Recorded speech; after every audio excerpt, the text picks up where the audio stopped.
Chers amis, démocrates africains, les amis du monde entier, nous tenons à vous dire un bon après-midi pour ceux qui sont en Amérique du Nord, une bonne soirée pour ceux qui sont en Afrique, ceux qui sont en Europe. Merci à tous ceux qui ont eu le temps de se connecter. Nous tenons encore à vous dire merci et nous vous demandons tout simplement de partager la vidéo. Nous sommes au 19 août 2018, nous sommes ici à Toronto, au Canada. Comme on l'avait promis, on l'a dit que nous devons faire un petit direct sur lequel nous allons essayer d'aller regarder le machin qu'on peut appeler, ce petit discours capricieux du dictateur, du despote Denis Sassou Nguesso. Et nous allons essayer de regarder, de comparer la situation économique du Congo avec d'autres pays. Nous prendrons l'exemple de l'Argentine, nous prendrons l'exemple du Bénin, de la Côte d'Ivoire, même du Tchad. Nous allons essayer de faire ces comparaisons. Et puis, nous allons essayer d'aller regarder rapidement la conférence de presse que Nzon Mathias a eu à faire et Mounari Claudine ont eu à faire. Et nous allons aller regarder la profondeur quelque part de cette conférence de presse. Tout un chacun de vous certainement ont dû déjà le voir, mais nous allons faire jouer quelques extraits que nous allons penser très utiles à présenter au peuple, à tous ceux qui nous suivent. Et puis, tout simplement, nous allons aussi aller regarder les réactions de certains politiciens congolais et de Mme Christine Lagarde du Fonds monétaire international par rapport à la situation du Congo-Brazzaville. Comme vous le savez, Sassou Denis a fait une déclaration, on peut dire une déclaration, vous l'appelez certainement un discours de, on peut dire de 12 minutes, préenregistré le 14 août. Et dans ce discours, tout un chacun de vous peut encore repartir, aller voir les vidéos. Mais nous avons toujours des stratégies, nous n'allons pas commencer comme ils commencent, parce que nous, quand nous faisons les petits décryptages, nous aimerons toujours commencer à la fin. Commencer à la fin, c'est-à-dire prendre l'homme par le bas et le remonter et en le détruisant par la tête. C'est comme ça que nous allons penser. C'est-à-dire que pour un despote comme Sassou, les stratégies pour pouvoir le descendre, vous ne pouvez pas le prendre par la tête. Prenez-le par le bas. Une façon de l'emmener vers la souffrance, de l'emmener d'abord vers la souffrance, parce que vous ne pouvez pas simplement le prendre comme ça. Il faut qu'il passe d'abord par ce passage de souffrance, parce que nous sommes dans ce que les chrétiens appellent le chemin de la croix, mais nous pensons que tout un chacun de nous a un chemin de la croix. Et en ce moment-là, le peuple congolais vit un chemin de croix imposé par un despote, par une famille, par un clan. Donc, nous commençons par le bas de cette déclaration. Nous allons simplement rapidement lire quelques paragraphes. Il dit: mes chers compatriotes, au regard des signaux qui s'accumulent, je continuerai de veiller sur les référents énoncés dans mon message du 30 décembre 2017 à l'État de la Nation devant le Parlement réuni en Congrès. Il dit: sans complaisance, les dispositions en vigueur s'appliqueront dans toute leur rigueur face aux antivaleurs. Et puis il conclut en disant: la promotion de la bonne gouvernance reste une exigence de tous les instants.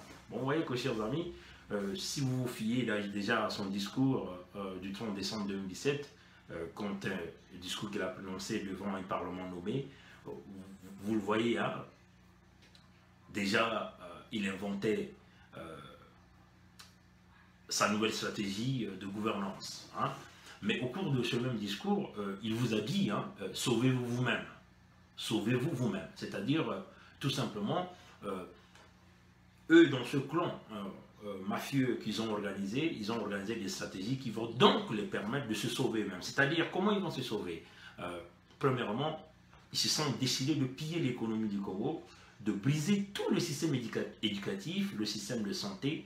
Ils se sont décidés de détruire le Congo d'une manière générale, d'installer la répression de la violence, éventuellement en condamnant ceux qui n'ont pas commis des crimes. Et on peut citer quelques noms: le général Mokoko, Paulin Makaya, les gens comme les Luguru Ngoka, et ainsi de suite.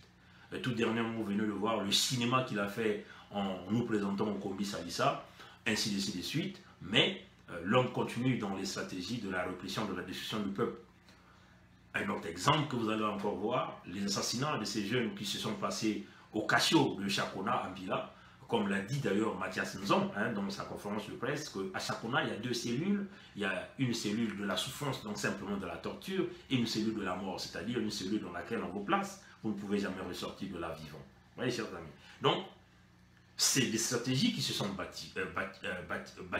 Ils ont bâti cette stratégie pour se sauver, hein, pour se protéger. Se sauver, pour eux, veut simplement dire se protéger du pouvoir, se contenir au pouvoir, faire du mal et piller le Congo, maintenir le Congo sous un statut de dictature et de la répression.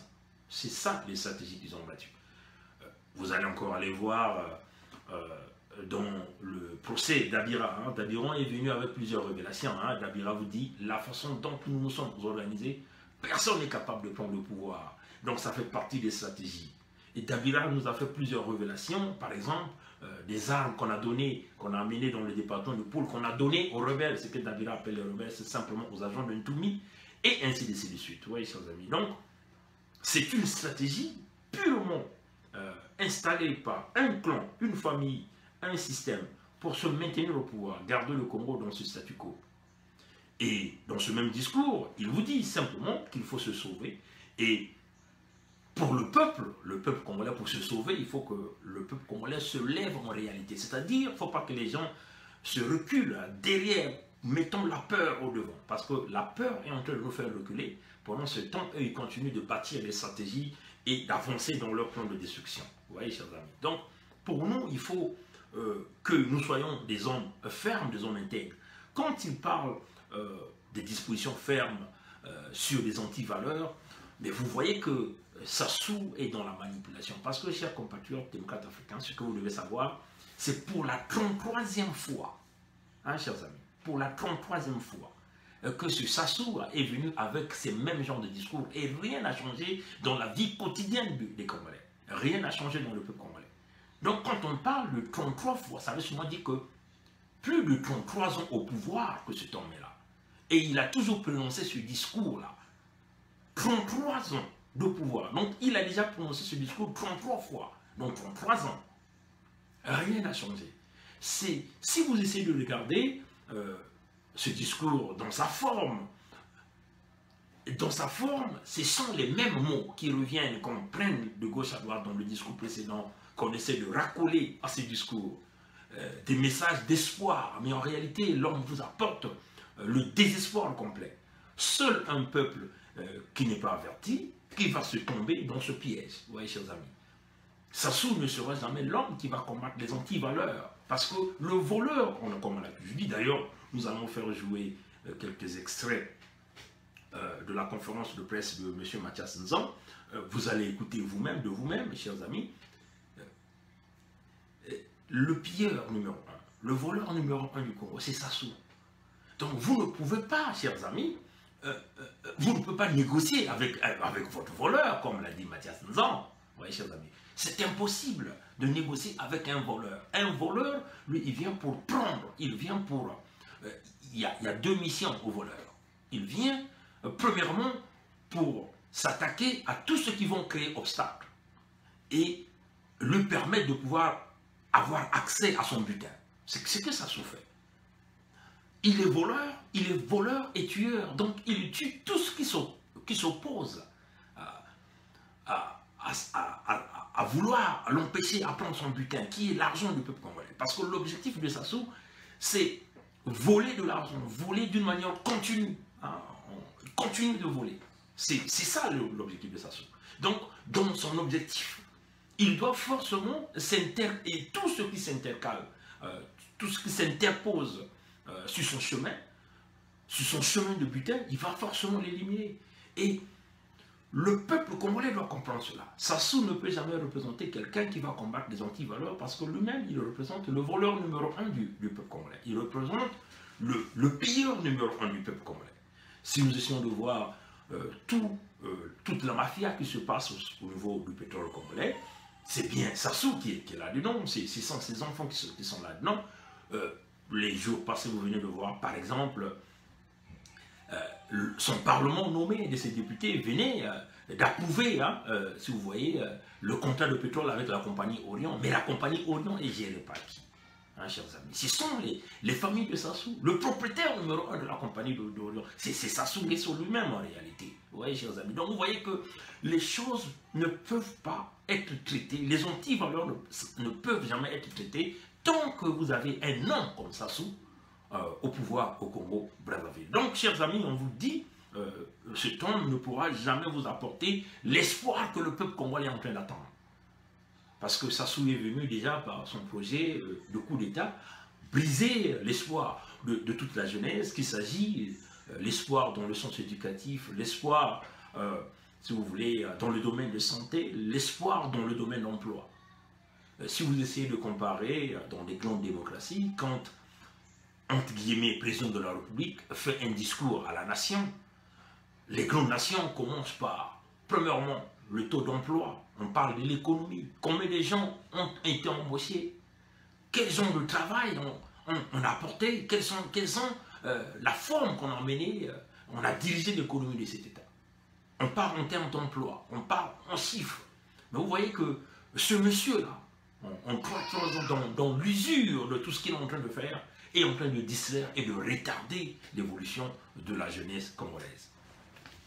Bon, il y a une section, parce que je veux parler dans toutes les sections, j'ai pris les sections essentielles, quand il dit dès lors, j'en appelle à une plus grande discipline pour donner le meilleur de nous-mêmes au sursaut sanitaire de notre pays. Nos atouts sont effectifs, l'homme reste le levier le plus essentiel.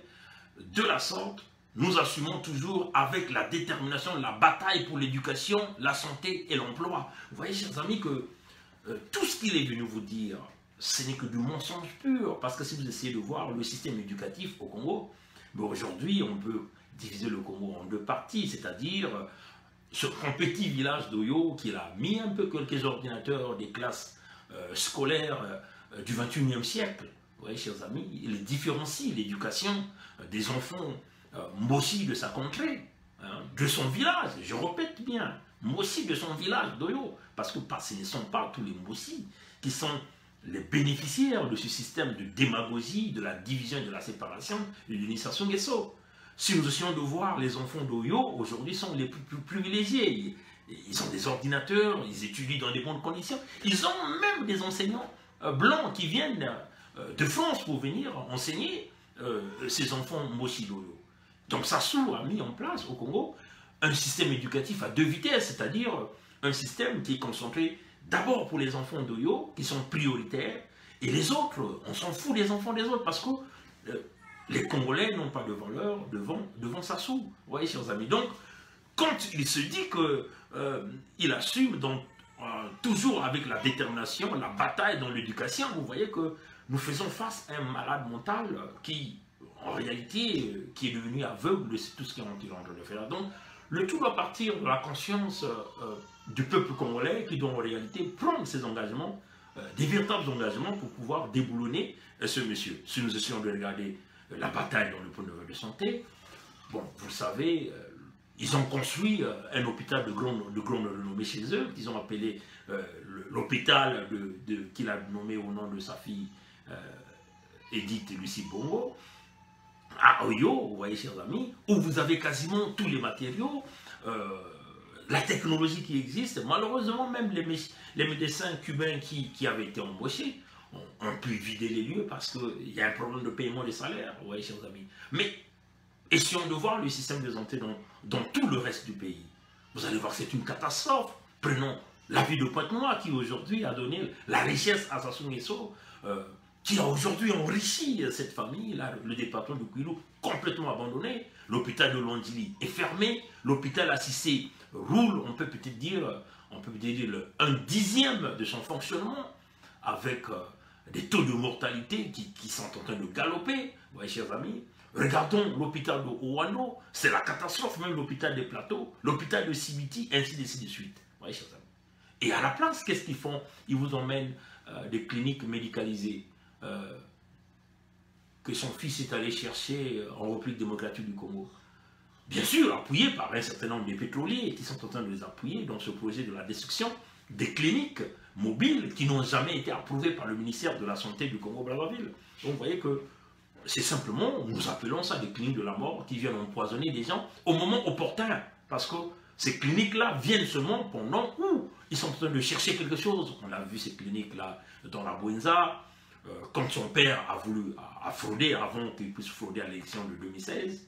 Nous avons encore vu ces mêmes cliniques après qu'ils aillent détruire le département du pôle.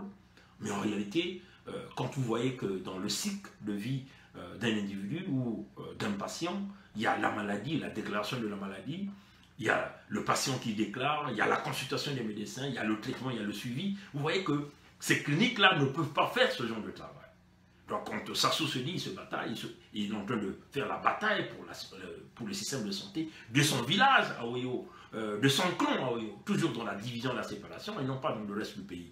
Surtout encore ce qui concerne tous les emplois. Nous savons aujourd'hui plus de 99,19% des jeunes Congolais sont en chômage. Les jeunes qui travaillent aujourd'hui, nous le connaissons. Essayons de regarder par exemple ceux qui travaillent pour Total et Eni. Personnellement, j'ai travaillé dans le domaine pétrolier, mais on vous le dit, hein, on vous le dit, on vous le dit à Total que, on vous le dit clairement qu'il faut avoir une recommandation. Tous les tests que Total organise aujourd'hui au Congo, mais c'est les tests qui doivent passer après par l'approbation du système au pouvoir. Ton nom, te convoque que ton nom n'est pas ceux du pouvoir, tu ne rentres pas Total. C'est ça la réalité, chers amis. Vous voyez, chers amis. Donc, on vous le dit, et ça, c'est valable pour Eni. Regardez le taux de chômage aujourd'hui.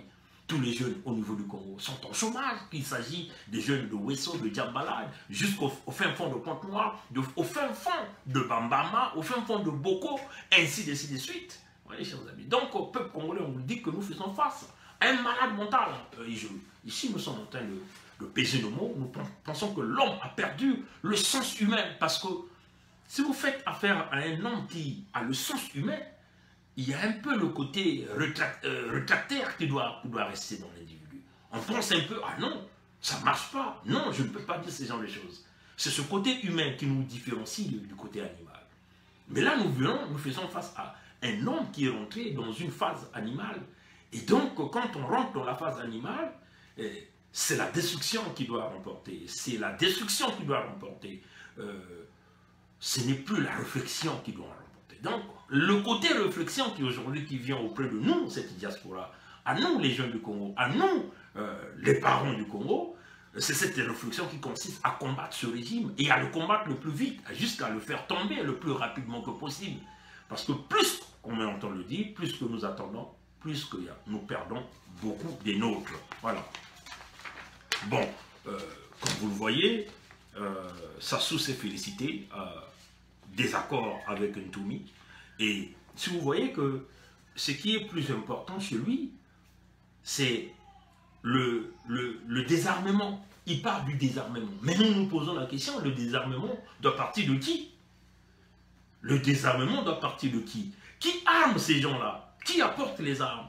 Et, le procès d'Abira nous apprend par la confession de Dabira. Dabira l'a dit aux yeux de tout le monde que ce sont les gens du pouvoir qui apportent les armes. Donc, il a dit, c'est Nyangambwala qui donnait les armes aux gens de Ntoumi.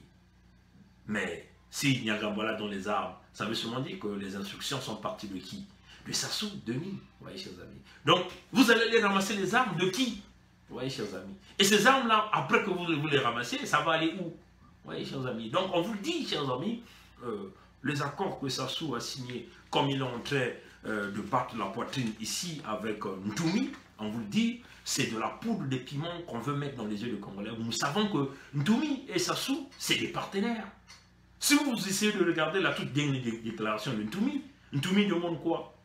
Ben, Ntoumi demande la sortie des prisonniers. Oui, il a demandé. Ntoumi demande que l'armée ressorte du département du pôle. Et Ntoumi demande qu'on lui rétablit à sa fonction. Mais c'est quoi sa fonction?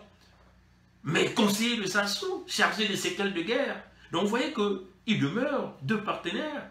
Et le ramassage des armes, chers amis, ne va pas s'arrêter là. Et la justice, c'est quoi le rôle de la justice au Congo? Il nous faut une véritable justice qui va jouer son véritable rôle. Mais pas dans le système Sassou, parce que la justice dans le système Sassou ne fera pas le travail de la justice. Il faut, mes chers amis, condamner tous les crimes. Et puis, si vous voyez, récompenser les victimes. Il faut trouver des mécanismes pour pouvoir les récompenser. Ce n'est pas Sassou et Ntoumi qui feront la paix du Congo. C'est ça la réalité. Il faut dire que ce sont deux partenaires qui se sont associés pour commettre le mal au Congo. Et ce sont ces deux partenaires-là, on doit les présenter devant la justice. Si ce n'est pas la justice nationale, Et donc ça sera la justice internationale. Voilà pourquoi nous interpellons la justice internationale de jouer en réalité son rôle. On ne peut pas se limiter là, chers amis, à des petits problèmes d'intérêt parce qu'on donne de l'argent. Il faut qu'en réalité, la justice internationale vienne faire son travail. Que Mme Bensouda, que moi en tout cas vous allez m'excuser, qu'elle m'excuse, que moi j'ai toujours traité d'incompétente, parce qu'il faut le dire que Mme Bensouda, si elle en réalité elle est procureure de la Cour pénale internationale de justice, mais elle ne doit pas se limiter, donc simplement parce qu'il y a une décision politique. Mme Bensouda, nous pensons que si elle n'arrive pas à regarder le cas du Congo-Brazzaville, le cas du Gabon d'une manière objective, ou le cas de la République démocratique du Congo, même de la République centrafricaine d'une manière objective, elle n'a qu'à démissionner. C'est ça la réalité. Et nous l'interpellons ici dans cette vidéo. Il faut que les autres nations, les autres leaders, parce que nous avons là l'impression que les autres leaders du monde ont simplement démissionné de leur rôle, le rôle qu'ils ont censé jouer, le rôle qui est celui d'apporter la paix dans le monde entier, le rôle qui consiste à apporter la confiance dans le monde entier. Parce qu'il faut le dire comme on ne veut pas. Tous nous sommes citoyens d'un village global. Et les problèmes qui affectent aujourd'hui le Congo-Brazzaville affectent les Canadiens parce que nous payons des taxes, nos gouvernements ici retirent, on peut dire, une fraction de tout l'argent des taxes que nous payons pour financer les pays en développement. Alors, si ces pays-là peuvent améliorer leurs conditions démocratiques, leurs conditions de gestion, nous pensons que ça peut aussi nous aider, nous, dans nos pays là où nous vivons, aider nos gouvernements à économiser et peut-être utiliser cet argent-là dans d'autres services. Donc nous appelons ici les leaders internationaux en réalité de rentrer dans leur fonction qui est de pouvoir conduire la paix dans l'humanité et de regarder dans la profondeur les pays où on commet des crimes, parce qu'il faut le dire que tout crime doit être puni devant la loi. On ne peut pas faire des exemptions. On permet aux criminels de voyager de gauche à droite. Ceux qui commettent des crimes à grande échelle sont protégés parce qu'il y a un problème d'intérêt. Oui, chers amis. Donc, c'est ça que nous sommes en train de dire sur ce point-là. Les accords du pool, comme on le dit, le peuple congolais, à un certain moment, il faut qu'il y ait une véritable justice, il faut ouvrir le dossier pool, il faut ouvrir le dossier Congo dans tous les crimes qui ont été commis, parce qu'il faut le dire que les crimes commis à Ikonongo, les crimes commis dans tous les villages du Congo au sud, même les villages du nord, que ça soit commis lors de son coup d'État, là où il a donné quasiment près de 3 semaines à ses cobras de piller, de faire le ratissage avec des Angolais qui sont venus le sauver pour la conquête du pouvoir. Donc il faut qu'on ouvre ce dossier pour regarder en réalité les véritables problèmes. Et puis, chers amis, on le dit, le Congo ne sera pas comme l'Afrique du Sud, on nous parle de vérité, de réconciliation et de pardon. Il n'y aura pas de pardon, chers amis, parce que nous sommes dans le principe de la tolérance zéro. Vous l'avez déjà pardonné Sassou une fois, mais nous ne pensons pas que nous allons encore pardonner. Vous avez déjà pardonné ces criminels du PCT, du Parti congolais au travail une fois, mais là nous ne pouvons plus passer au pardon. Il faut le dire qu'il ne peut pas y avoir la réconciliation au Congo sans pourtant qu'il y ait la véritable justice qui s'installe. Oui, chers amis. Et la réconciliation du Congo se passera à travers la justice. Donc le principe de la tolérance zéro, c'est-à-dire que ceux qui ont commis des crimes doivent simplement se justifier devant la justice. Voilà. Bon, ce qui est quand même curieux, il dit le processus de retour sur les équilibres macroéconomiques se poursuit à travers, entre autres, nos différents échanges avec les partenaires au développement. C'est dans cet ordre que nous négocions avec le Fonds monétaire international dans la confiance et l'observation, c'est les procédures. Il dit les avancées actuelles invitent à plus d'optimisme et de sérénité. Nous espérons parvenir à un accord qui contribuerait sensiblement à améliorer la situation de nos finances publiques. Excusez-moi. La situation publique et l'économie nationale. Bon, il remercie tout ce que nous avons dit ici. Je suis simplement en train de chercher la section qui m'intéresse. Il dit, à l'évidence, cet accord accroîtra la crédibilité de notre pays sur le plan extérieur, mais il ne sera contribué une finalité. Il dit, mais il ne serait constitué une finalité. Et puis, l'homme vient encore dans son programme, il dit, le programme national de développement 2018-2022 définit les séquences de notre marche vers le développement pour cette période. Et chers amis, vous voyez que nous faisons face à quelqu'un qui est dans les allusions, hein? C'est-à-dire qu'il vient toujours avec les mêmes mots, hein, pour baratiner, comme on dit, hein, pour mettre de la peinture noire sur...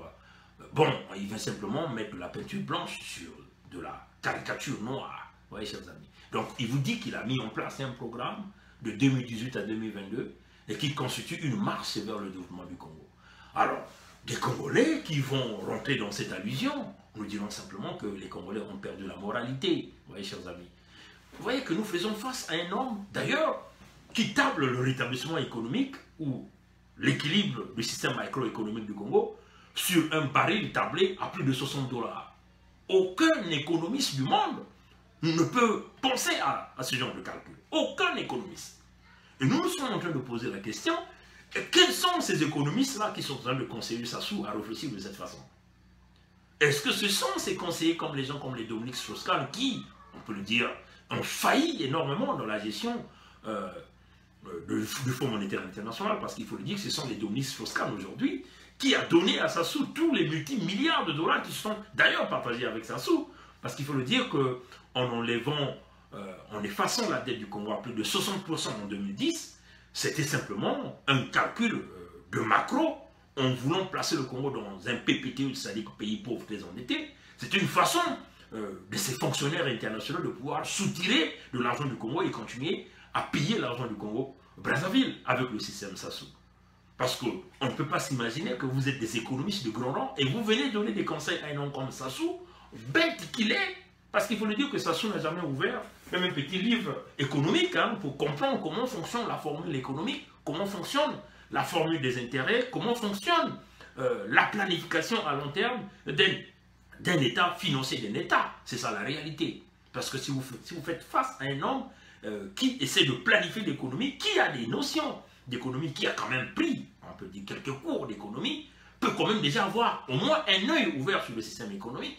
Vous voyez que ça s'ouvre table la relance économique du Congo à un baril qui est tablé à 60 $, le baril, et il pense que le surplus au-delà de 60 $ lui permettait de pouvoir relancer l'économie, alors qu'il a creusé un grand trou dans lequel il a accumulé la dette de ce pays. Vous voyez, chers amis. Et donc, il vous vient encore là, il vous promet qu'il a mis un programme de développement de 2018 à 2022 qui doit donc amener le Congo vers le développement. Alors que nous voyons aujourd'hui que tous les signaux sont en rouge qui démontrent la catastrophe économique, l'abîme économique, l'Armageddon économique, l'apocalypse économique dont nous avons déjà averti, il y a déjà quasiment plus de 4 ans, on avait averti que le Congo ira vers l'Armageddon, vers l'apocalypse économique. Allez-y repartir dans nos vidéos, vous verrez, vous retracerez tout ce que nous sommes en train de dire, et nous en sommes là.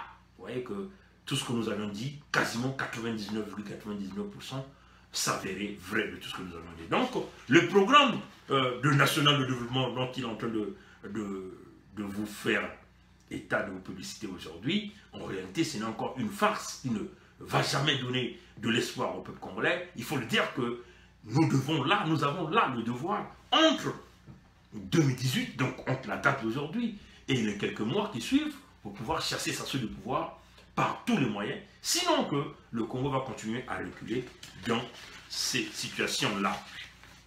Voilà. Donc ça, c'était sur ce point. Je crois que nous avons regardé cette section.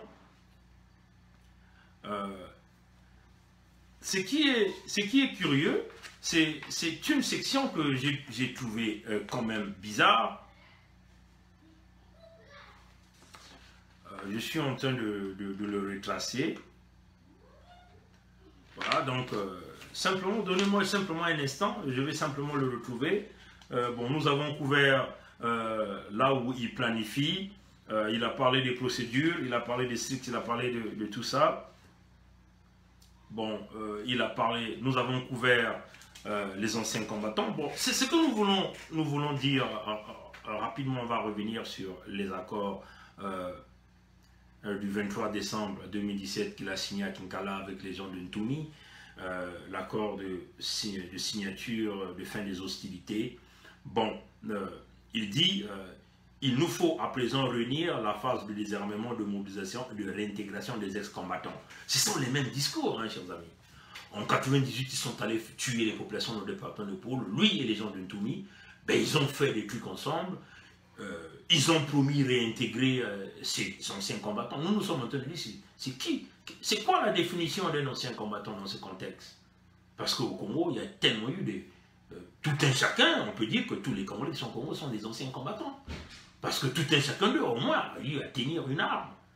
Donc vous voyez que quand on fait appel aux anciens combattants, d'ailleurs pour nous, nous pensons que ce sont ceux-là qui ont été avec Sassou, ceux qui étaient contre Sassou, ceux qui ont combattu dans la conquête du pouvoir en 1997, et jusqu'à ceux-là qui continuent à combattre aujourd'hui, tous représentent des anciens combattants. Donc nous pensons que si vous voulez intégrer tous ces Congolais, pour apporter en réalité une véritable paix au Congo, il faut penser à tous ces Congolais et non pas seulement au pôle. Le Congo ne se limite pas qu'au département du pôle. Vous voyez, chers amis, donc c'est sur ce point que nous voulons apporter un autre recadrage sur cette opinion de Denis Sassou Nguesso.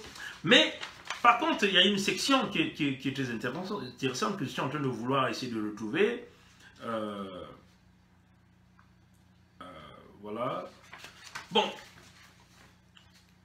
Sassou, quand il dit l'avenir est nullement dans la violence, mais nous nous posons la question, qui est l'homme qui apporte la violence au Congo? L'avenir est nullement dans la violence, mais c'est Sassou qui est l'homme qui a toujours apporté la violence. C'est le premier homme qui a emmené la violence dans ce Congo, ce pays, le Congo. Sa première violence est partie déjà toutes les périodes où il a été ministre de la Défense, les assassinats qui se sont poursuivis, l'assassinat de Martin Ngouabi, la destruction de tous les cadres de ce pays qui sont suivis. Vous vous souvenez du petit matin, hein, qu'on appelait aux gens à cette époque, on emmenait aux gens au petit matin, on les amenait simplement à les disparaître. Et ces expressions ont continué aujourd'hui, que ça a changé du petit matin à faire voyager, hein, chers amis. Parce que l'expression de faire voyager, encore, Dabira est venu nous l'évoquer lors de son procès. Vous voyez, chers amis. Donc, l'avenir de la violence au Congo, c'est Sassou qui a toujours emmené la violence au Congo. Vous voyez, chers amis. Et Sassou a trouvé dans la violence une méthodologie de se conserver au pouvoir, de se maintenir au pouvoir, de piller les économies, de dominer le culte de la personnalité. Vous voyez, chers amis. Et d'ailleurs que nous mettons fin au culte de la personnalité. Nous ne verrons plus les portraits entre guillemets d'un chef d'État ou d'un maire dans les bureaux des administrations publiques. Ça ne va plus exister, chers amis. C'est ça la réalité. La conférence nationale souveraine, certainement, n'a pas pensé à cette question, parce que vous voyez que même au temps de Lissouba, on a vu les portraits de Lissouba un peu partout. Et nous sommes en train de dire que le culte de la personnalité, on doit mettre fin au culte de la personnalité. Aujourd'hui, si vous voyez le système Sassou, que ce soit un petit procureur, un petit policier qui fait une déclaration publique, il y a le portrait de Sassou qui est derrière. Mais Sassou ne représente pas un dieu. Sassou n'est pas le dieu du Congo. Sassou n'est pas lui c'est pas Sassou qui a créé le Congo. Le Congo n'appartient pas à Sassou, chers amis. On aurait peut-être pu voir la photo de Fulbert Youlou ou Massamba Deba, ceux-là qui ont essayé d'industrialiser ce pays. Mais que de voir un Sassou dans tout le portrait, que ce soit un petit maire, un petit conseiller qui fait un petit discours, il est toujours assis, il y a le portrait de Sassou qui est là. Non, chers amis, le culte de la personnalité doit terminer. Nous devons mettre fin à ce culte de la personnalité. C'est ça qui donne les ailes à Sassou. Il se dit qu'il est roi. Tout ce qu'il dit doit être obéi. C'est lui la loi. Alors qu'en Occident, personne n'est au-dessus de la loi. Vous voyez, chers amis, donc nous mettons fin à cette violence que Sassou a mis en place au Congo et sur ce que nous sommes en train de dire ici.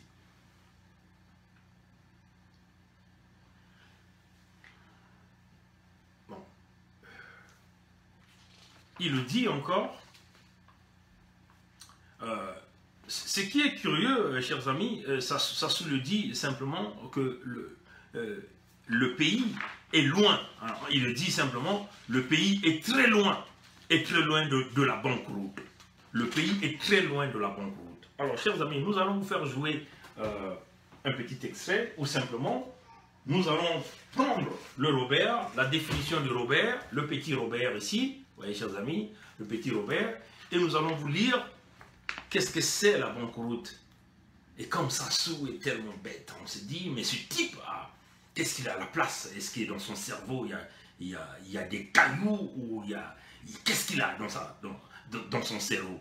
Bon, nous allons simplement lire la section de la banqueroute. Là, on dit par exemple banqueroute d'État. Donc la banqueroute de l'État, donc la situation actuelle de notre pays, le Congo. Le petit Larousse le définit comme suit: défaillance d'un État qui n'exécute pas les contrats d'emprunt qu'il a conclus, viole ses engagements à l'égard des créanciers de la dette publique. Vous voyez, chers amis, on va le lire, on va le relire, comme ça, les bourricots autour du système Sassou, autour du PCT, puissent encore aller comprendre comment le petit Larousse est en train de définir la banqueroute, et nous allons faire les parallèles avec le Congo-Brazzaville. Voilà, donc on dit défaillance d'un État qui n'exécute pas les contrats d'emprunt qu'il a conclus, viole ses engagements à l'égard des créanciers de la dette publique. Bon, le Congo viole ses engagements, ça se dit qu'il est en train d'obéir à ses engagements. Aujourd'hui, le Congo est incapable de payer sa dette.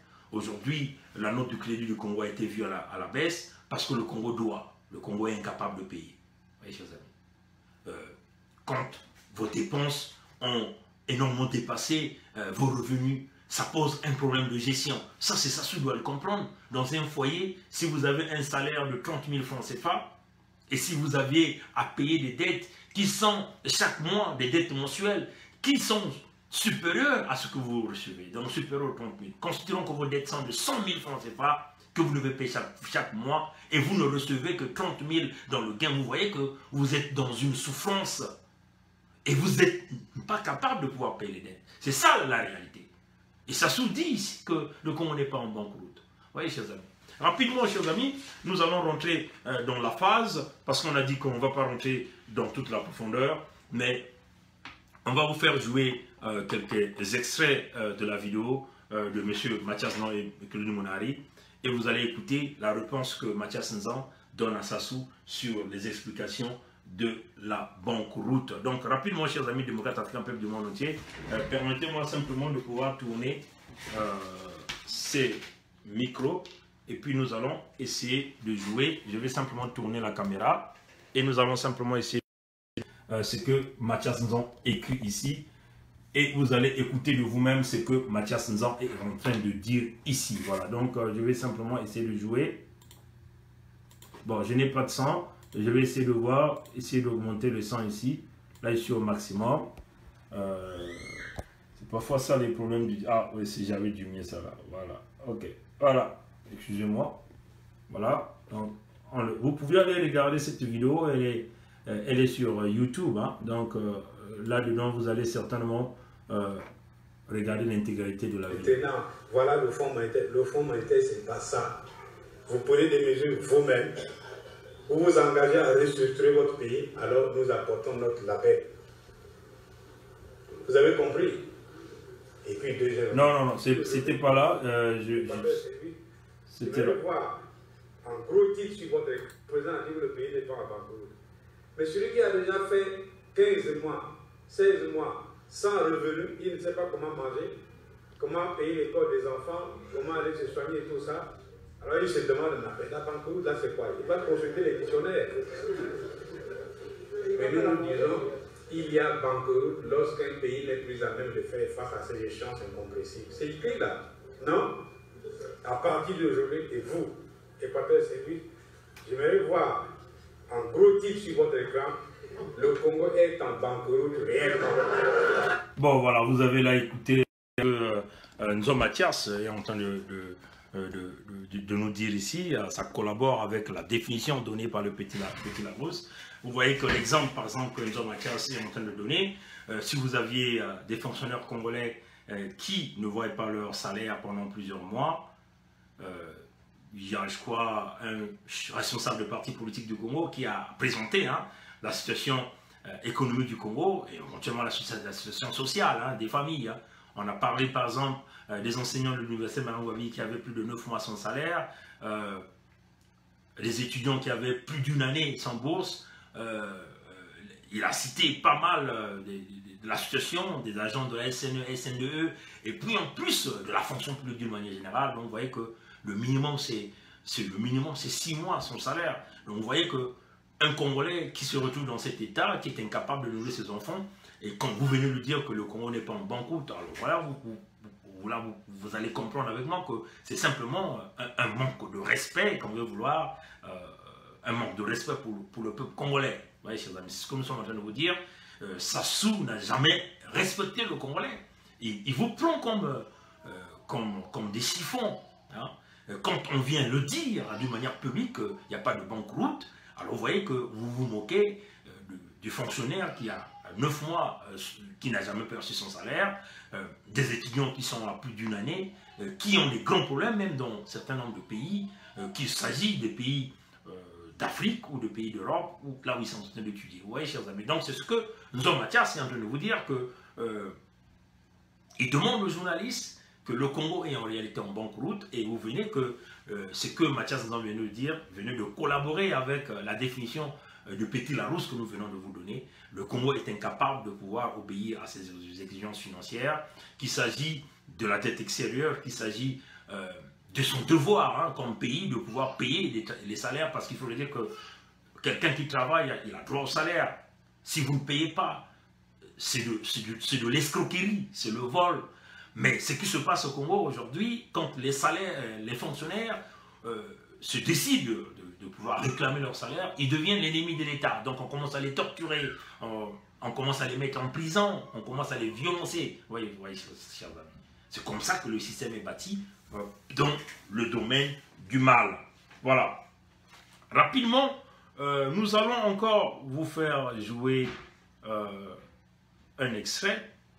Vous avez encore, si vous essayez encore de regarder le discours de Sassou, il a complètement même oublié nos jeunes frères qui ont été assassinés dans le cachot de Chakona. Pour un homme qui prétend rassembler le peuple, il doit compatir au deuil national, il doit compatir au deuil des citoyens.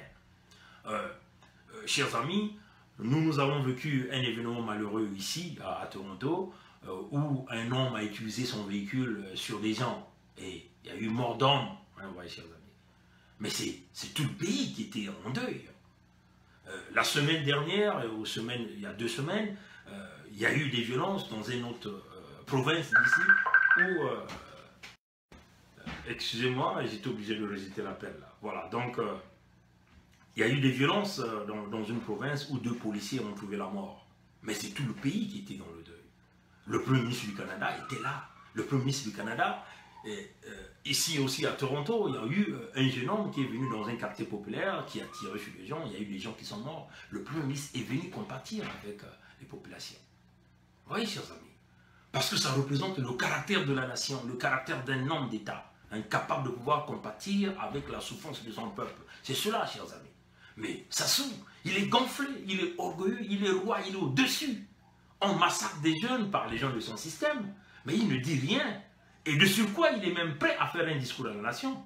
Des écrivains congolais l'ont même supplié de parler de ça. On parle par exemple de, je crois, de Dongala, qui a fait des déclarations avec un autre écrivain. Je ne sais pas si c'est Dongala. En tout cas, s'il y a quelqu'un qui en direct peut me donner le nom des écrivains congolais, qui ont écrit une lettre publique à Sassou, pour lui demander des réponses. Vous voyez, chers amis.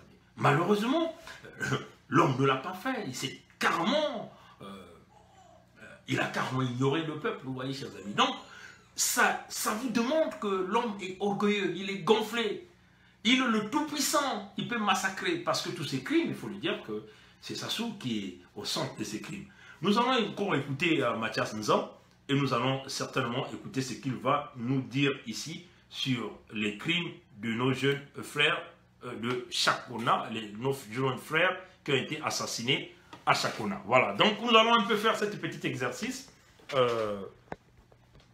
Et puis nous allons simplement faire cette direct en écoutant quelques vidéos. Voilà. Ça sous silence, hein. Mais nous disons qu'il y a eu des gars qui ont été tués. Nous avons cité 13. ce n'est pas sûr qu'il soit 13. Parce que nous demandons qu'une enquête se poursuive. Si on poursuit l'enquête, on trouvera que c'est plus de 13. Et c'est comme ça tout le temps. Vous voyez? Alors, vous qui êtes des journalistes, vous dites, non, c'est heureux de voir que nous prenons quand même le courage d'organiser des conférences de presse. Bon, voilà, vous avez entendu les paroles de Nzo Mathias viennent collaborer ce que nous avons déjà dit dans le passé.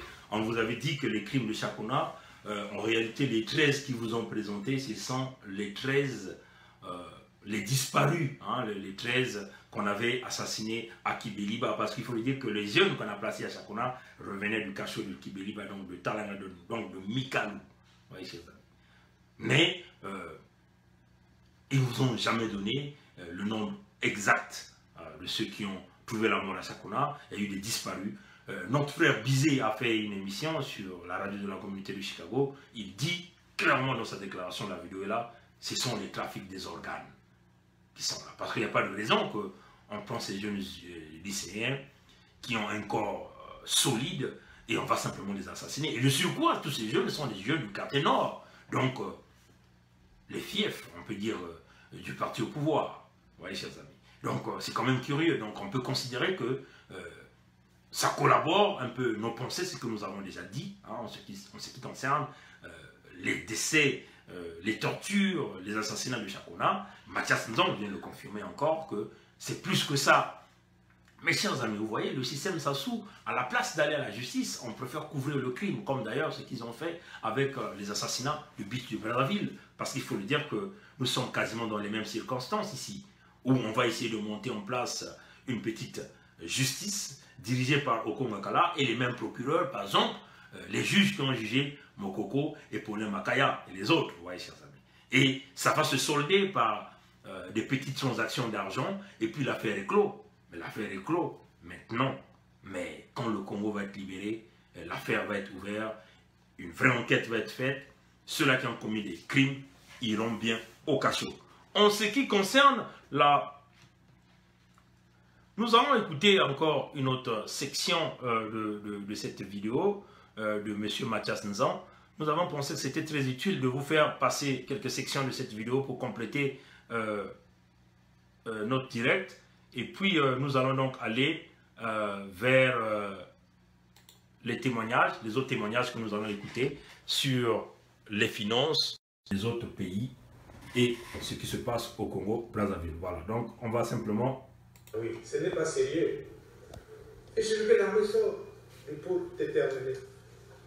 La main n'a qu'à sortir, c'est mettre aux abords de Brazzaville, on va voir ce que tu va faire. Pour Pilat, c'est mauvais. Nous avons dit que ce n'est pas un fait unique. Ça se passe régulièrement. C'est parce que les gens ne s'en préoccupent pas. On a tué les jeunes, je me dis peut-être plus. Bon, voilà, chers amis, je crois que mon intention était ici de vous faire jouer la section de Mathias Nzong sur Ntoumi et Sassou. Donc, je vais simplement retrouver la minute exacte, là où il a commencé de parler de ça. Et ben, il me semble qu'il m'a emmené simplement vers... bon, je vais, je crois, le mettre là. Et nous allons simplement retrouver la section et nous allons écouter ce qu'il nous dit ici. Orchestré à des buts inavoués. Ce n'est pas sérieux. Et je vais dans le sort pour déterminer. La main n'a qu'à sortir, c'est mettre aux abords de Brazzaville, on va voir ce que tu vas faire. Pour Pilat, c'est mauvais. Nous avons dit que ce n'est pas un fait unique. Ça se passe régulièrement. C'est parce que les gens ne s'en préoccupent pas. On a tué très de jeunes, j'aime me dire peut-être plus. Et c'est réellement c'est plus. Parce qu'il y a des cellules de mort là-bas. Si vous allez à Chakona, vous aussi, les journalistes, vous avez cherché. C'est sûr qu'à Chakona, il y a deux cellules.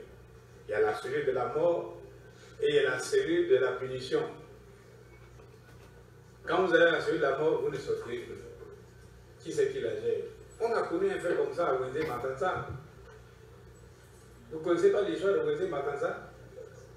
Vous avez entendu parler de ça? Dimi, tu ne connais pas? Wendé Matanza avec le GLB. C'est les mêmes histoires dont notre pays souffre. Alors il faut mettre fin à ça définitivement. Pour mettre fin à ça, il faut que dans ce pays, il y ait un retour à la démocratie telle que nous l'avons définie à la conférence nationale souveraine et que la voix du peuple soit privilégiée. Lorsque le peuple deviendra maître dans ce pays, qui va regarder ce que les hommes politiques font et sanctionner par son vote, alors en ce moment-là, les hommes politiques feront attention. Parce que si vous ne faites pas attention, au prochain coup, tu seras sanctionné. Le Fonds monétaire, ce n'est pas une institution qui vient résoudre. Quand vous êtes malade, vous allez à l'hôpital, le médecin va vous mettre une piqûre. Mais le Fonds monétaire ne fait pas ça. Le Fonds monétaire vient accompagner. Vous avez pris des mesures, vous savez dans quelle direction vous allez. Le Fonds monétaire dit, ah, vous avez pris telle mesure, nous approuvons. La direction que vous avez choisie, nous l'approuvons. Alors, on peut vous accompagner. Et là, vous avez le label Fonds monétaire. Quand ils disent qu'on va avoir un accord avec le Fonds monétaire, c'est quel type d'accord? Il y a plusieurs accords avec le Fonds monétaire. D'accord? Vous avez les fonds de capacité, vous avez les fonds d'accompagnement, ce qu'on appelle aide de trésorerie, et vous avez les programmes de restructuration. Mais dans le cas de notre pays, tous les indicateurs sont au rouge. Pour nous, c'est une restructuration. Et pour faire la restructuration, mais il faut qu'il y ait la vérité. Le Fonds monétaire a englobé en disant, bon, nous, il faut qu'il y ait apaisement politique dans le pays. C'est-à-dire la fin de la guerre du poule. Il faut tenir une dialogue pour apaiser dans le pays, et casser la tension qui règne. Deuxièmement, il faut faire la gouvernance et l'audit de la gouvernance. Audit de la gouvernance, pourquoi? Mais parce que, chers amis, quand même, notre pays produisait au plus fort du temps 125 millions de barils de pétrole par an. Aujourd'hui, en 2018, on atteint 117 millions de barils. Mais la part du Congo est de combien? Plus de 35%. Ça, pour un pays de 4 millions d'habitants, c'est beaucoup d'argent. Ça fait beaucoup d'argent. Mais où part cet argent? La dette. Notre plus grand créancier extérieur aujourd'hui, c'est la Chine. Mais Claudine disait qu'il y a des Congolais qui ont 6 000 milliards de francs CFA, mais c'est plus que ça. Ils sont 6 seulement, ces Congolais-là. 6. On connaît les noms. Sur le gouvernement doute, moi je donne les noms. Alors, ces gens-là, cet argent, ils ont eu où pour avoir une telle masse? Dernièrement, je disais, en dehors de la Chine, dans la partie occidentale, y compris Panama, c'est 9 milliards et demi de dollars d'argent déposé dans les comptes additionnés. Alors, pourquoi cet argent? Qu'est-ce qu'il fait là-bas? Or, pour avoir l'accord de Fonds monétaire, il faut commencer par traiter la situation. Alors, je me suis amusé à dire à quelqu'un un jour, il dit, moi tout seul, si j'ai le pouvoir, je réglerai la question de la crise au Congo au maximum dans les 5 mois qui suivent. Pourquoi? Et parce que nous avons créé ce qu'il ne fallait pas créer. Bon, voilà, chers amis démocrates africains, là vous venez de voir Mathias Nzan qui le dit encore. Tout ce que Mathias Nzan dit aujourd'hui collabore bien avec ce que nous avons dit. Vous voyez bien que la situation économique du Congo, il faut restructurer tout le pays, restructurer le système, tout le système au Congo. Qu'il s'agit du système financier, du système administratif, qu'il s'agit de l'armée, parce qu'il faut le dire, chers amis, vous ne pouvez jamais avoir une démocratie si vous ne venez pas avec une véritable solution dans la restructuration des forces de sécurité du Congo. Nous avons, ça est déjà dans nos propositions, il faut, comme le Fonds monétaire international demande des réformes, la première institution que nous apportons de réformes, c'est envoyer tous les militaires congolais au chômage. Ça, c'est la première des choses, chers amis. Parce que, à l'heure où nous sommes, tous ces militaires, qu'il s'agit des policiers, des militaires, des gendarmes, tout ce monde travaille pour le système Sassou. Personne n'est hors de ce système. Tous y collaborent. Des généraux militaires qui sont des propriétaires des puits de pétrole, afin qu'ils continuent, si vous voulez, d'éduquer leurs troupes à soutenir le système Sassou. Ce sont des stratégies de corruption que le système a mis en place pour se maintenir. Vous voyez, chers amis. Donc, la première des choses, si vous n'apportez pas des fonds, des véritables réformes dans l'armée, ben, quel que soit le type de démocratie que vous emmènerez, ces gens-là, comme ils ont tellement volé de l'argent, ils vont se préparer à revenir faire encore un énième coup d'État, comme celui que Sassou est venu faire en 1997. Vous voyez, chers amis. Donc, la première des choses, c'est qu'il faut faire, il faut envoyer tous les militaires congolais en chômage, tous les policiers congolais en chômage, tous les gendarmes congolais en chômage. Les gens vont nous poser la question de savoir, ben, si vous envoyez tout le monde en chômage, qui fera la sécurité du pays pendant cette période? Mais ça fait partie des stratégies. Vous signez des accords avec des pays partenaires, avec les Nations Unies. Bon, on vous envoie des casques bleus, mais avec les frais du Congo. Hein, des troupes, 40 000 troupes qui feront la sécurité du pays pendant cette période. Et pendant cette période, on va donc faire un recrutement national pour constituer les nouvelles forces de sécurité du Congo. Et tant que les Congolais n'endorseront pas ce chemin, ben vous irez aller de coup d'État en coup d'État. C'est ça la réalité, chers amis. Et le nouveau recrutement se fera sur la base nationale, la base de compétences, et sur la moralité des individus, parce que vous ne pouvez pas recruter des gens qui ne savent que tenir les armes, qui n'ont que l'esprit de violence, des gens que, même que vous apportez l'instruction et l'éducation, ne seront capables de pouvoir obéir, si vous voulez, à la loi et à l'ordre. Parce qu'il faut le dire qu'un militaire, c'est d'ailleurs celui qui respecte la loi. Prenons l'exemple de l'armée américaine, vous avez des généraux, des gens qui ont des réputations, mais ils ne peuvent pas aller faire un coup d'État contre le président américain. Parce qu'il sait les limites de ses fonctions. Que s'il le faisait, la population ne l'acceptera pas. Et les lois sont là pour pouvoir punir, hein, si vous voyez, sévèrement ce genre de comportement. Et c'est comme d'ailleurs, même en Europe, prenons même l'exemple, parce que nous prenons l'exemple de la France, parce que c'est la langue que nous parlons tous quasiment dans les pays francophones. Aucun général français ne peut aller faire un coup d'État contre le président français, ou aucun militaire ne peut le faire, parce qu'il sait que la loi va le frapper sévèrement, vous voyez, chers amis. Donc, on le dit, pour refaire la fondation des forces militaires de sécurité, il n'y a pas seulement que les Nations Unies, on peut voir les pays africains, les pays amis, qui ont aussi une même vision que nous pour avancer dans le sens de la sécurité.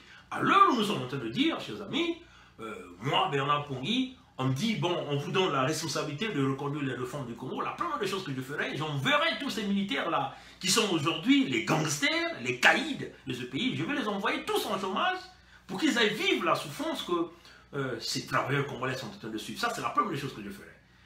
Et il y aura des forces de sécurité qui seront là pour réprimander ceux-là qui vont chercher à se rebeller. Parce que c'est ça la réalité. Hein. Ces forces de sécurité que nous emmenons, c'est pour empêcher que ceux qui sont habitués à la facilité, ceux qui pensent que pour vivre, il faut forcément aller voler, il faut forcément aller piller, il faut forcément prendre ce qui appartient à l'autre, sera forcément réprimandé par la loi. Vous voyez, chers amis.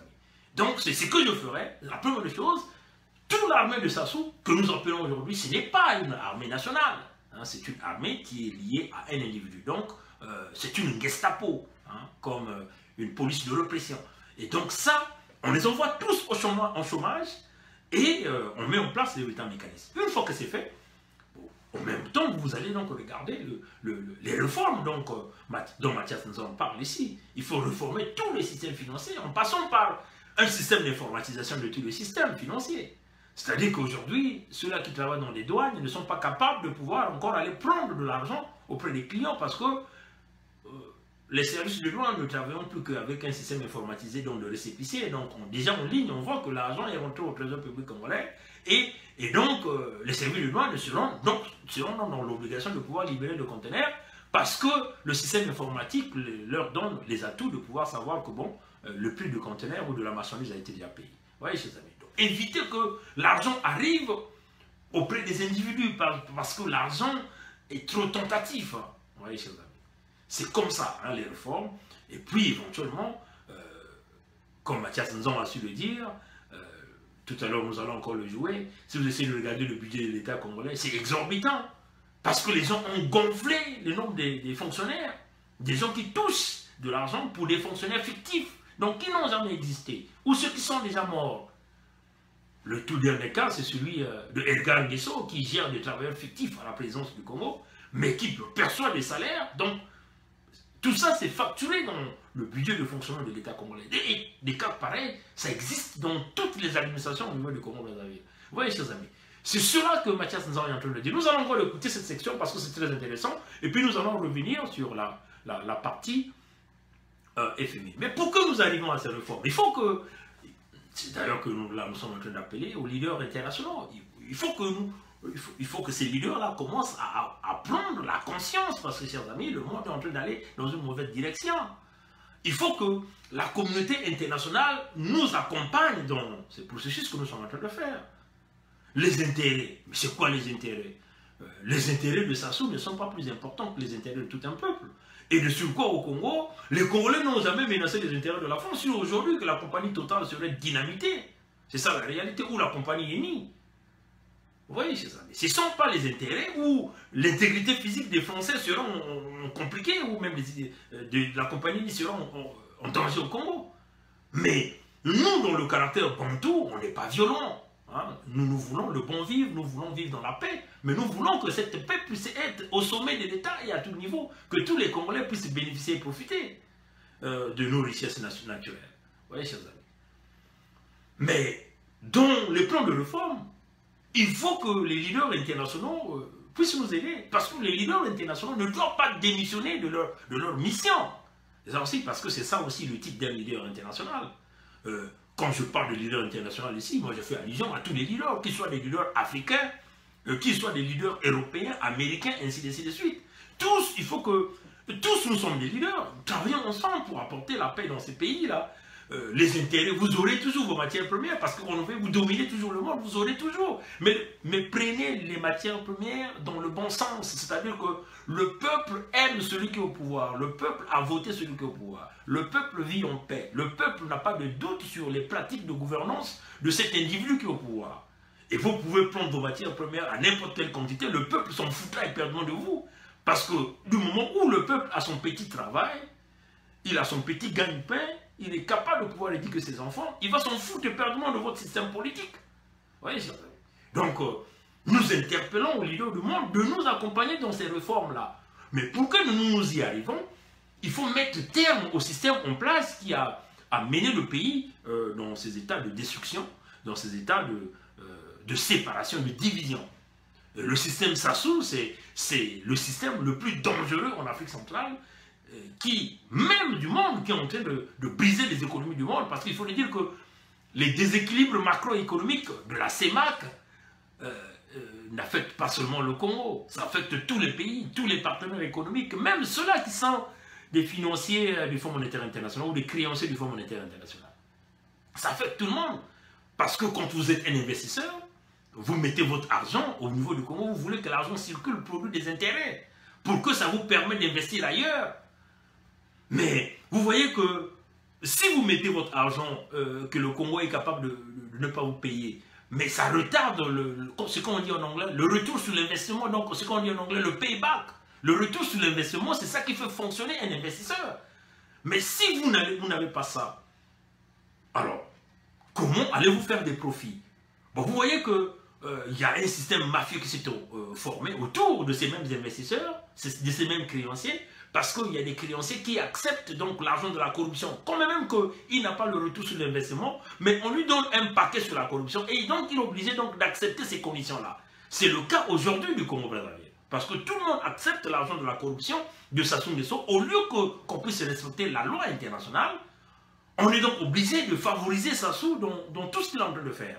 Et nous disons non. Nous condamnons ce genre de pratique. Voilà pourquoi nous interpellons aux leaders du monde, ceux-là qui nous dominent, parce qu'il faut le dire qu'ils sont des leaders, c'est eux qui prennent les grandes décisions, qu'on ne veuille pas. Et que nous, les noirs, on nous prend comme des chiffons. Mais néanmoins, prenons au moins la conscience pour nous aider à accompagner dans ces réformes. La première des réformes que vous allez nous accompagner, c'est de mettre terme au système Sassou tout de suite. Non pas demain, c'est aujourd'hui, maintenant, à l'instant là où je parle. Il y a deux façons, Sassou ne va pas se retirer facilement. Vous connaissez les méthodes. Si Sassou ne veut pas quitter, mais il faut l'abattre. C'est ça la réalité. Parce qu'on ne peut pas privilégier la vie d'un individu qui freine toute une humanité.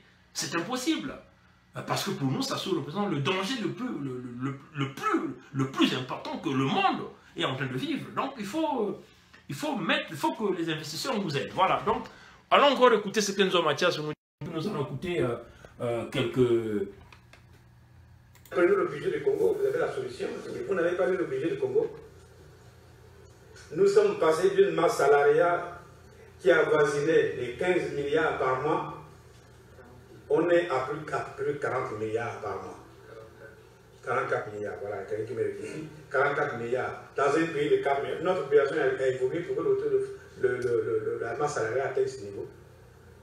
Il doit y avoir des chiffres quelque part. Il faut qu'on regarde. Pourquoi? Notre dette extérieure avoisine aujourd'hui la dette qui avait conduit à la mise en place de l'initiative de PTE. 10 milliards de dollars. En un rien de temps. De 2010 à 2018, on est au même niveau. Donc, ce qu'il faut mettre en place, c'est un programme de restructuration qui permettra de réunir à nouveau nos principaux partenaires du Club de Paris, du Club de Londres et les bilatéraux. Bon, voilà, c'est ça. Vous voyez, je l'ai trouvé très intéressant. Il y a des moments où moi, je me pose à Mathias Nzan. Pourquoi on va vous le dire? Parce que si vous allez regarder, si vous allez sur ce discours-là, vous allez remarquer qu'il y a deux différences, hein, deux tendances. Hein. Mathias Nzan appelle Sassou président. Bon, moi je comprends le respect qu'il a envers Sassou. Mathias Nzan considère que Sassou est le président du Congo. C'est là où moi je ne suis pas d'accord avec Mathias Nzan. Mais il y a des choses que Mathias Nzan dit, sont des choses objectives. Hein. Il le dit d'une manière claire, il le dit là, vous êtes en train d'écouter. Et ça, c'est la réalité. Si vous écoutez encore dans ces discours, Mathias Nzan respecte Sassou, il lui donne tous les honneurs de président, mais Mounari l'appelle comme le monsieur qui occupe le palais du peuple, le système mafieux. Mounari le considère simplement, il n'a pas été nommé, il n'a pas été voté par le peuple congolais. Mounari le considère comme simplement un voyou, un brigand. Hein, c'est ça la différence dans les deux discours. Hein. Quand vous allez suivre cette vidéo, ça est là sur YouTube, on vous donne le titre. Le titre de la vidéo, c'est Mathias Nzan et Claudine Mounari persistent, DSN, Mont, le Congo est bel et bien en banqueroute. Ça, c'est le titre de cette vidéo. Donc, la seule différence que moi j'ai vue, c'est que Mathias Nzan donne trop de respect à Sassou. Hein, c'est le côté que moi j'ai condamné. Parce que s'il y a le respect qu'il faut donner ce respect au peuple congolais, qui est le détenteur du pouvoir, au peuple qui est en train de souffrir, au peuple qui est victime. Pour moi, Mathias Nzan ne peut pas continuer à appeler Sassou le président Sassou parce que c'est un brigand, c'est un assassin, c'est un criminel. Il ne faut plus respecter cet individu. C'est ça la réalité. Quand vous faites face à un homme qui ne respecte pas son peuple, au niveau où il a emmené le Congo, il ne peut plus mériter le respect même de ses amis. Et moi, c'est seulement ce côté que j'ai condamné Mathias Nzan. Mais vous êtes là en train d'écouter la vérité que Mathias Nzan vous le dit, chers amis. Il le dit d'une manière claire. Le budget du Congo qui est parti de 20 milliards à 44 milliards par année. Quasiment 2 fois. Alors que les mêmes conditions de vie, les mêmes circonstances, les mêmes administrations, les mêmes conditions dans les bureaux sont restées là. Les services scolaires sont les mêmes, les services au niveau du système éducatif, au système de santé sont restés les mêmes, hein, chers amis. Rien n'a changé, mais le budget a galopé à 2-3 fois le budget chaque année. Où part cet argent? Ça, c'est la question qu'il faut se poser. Mathias Nzan vous dit encore que ils sont 6 qui détiennent de l'argent du Congo. Au moins, Kiki à lui seul détient plus de 7000 milliards de dollars. 7000 milliards de dollars dans les paradis fiscaux. Un peu de merde, même en France, c'est pas comme vous le voyez. À lui seul, où est-ce qu'il a eu cet argent? À lui seul. Mais Mathias Nzan dit, ils sont 6. Mais moi, les 6, je peux simplement citer quelques noms que je peux connaître.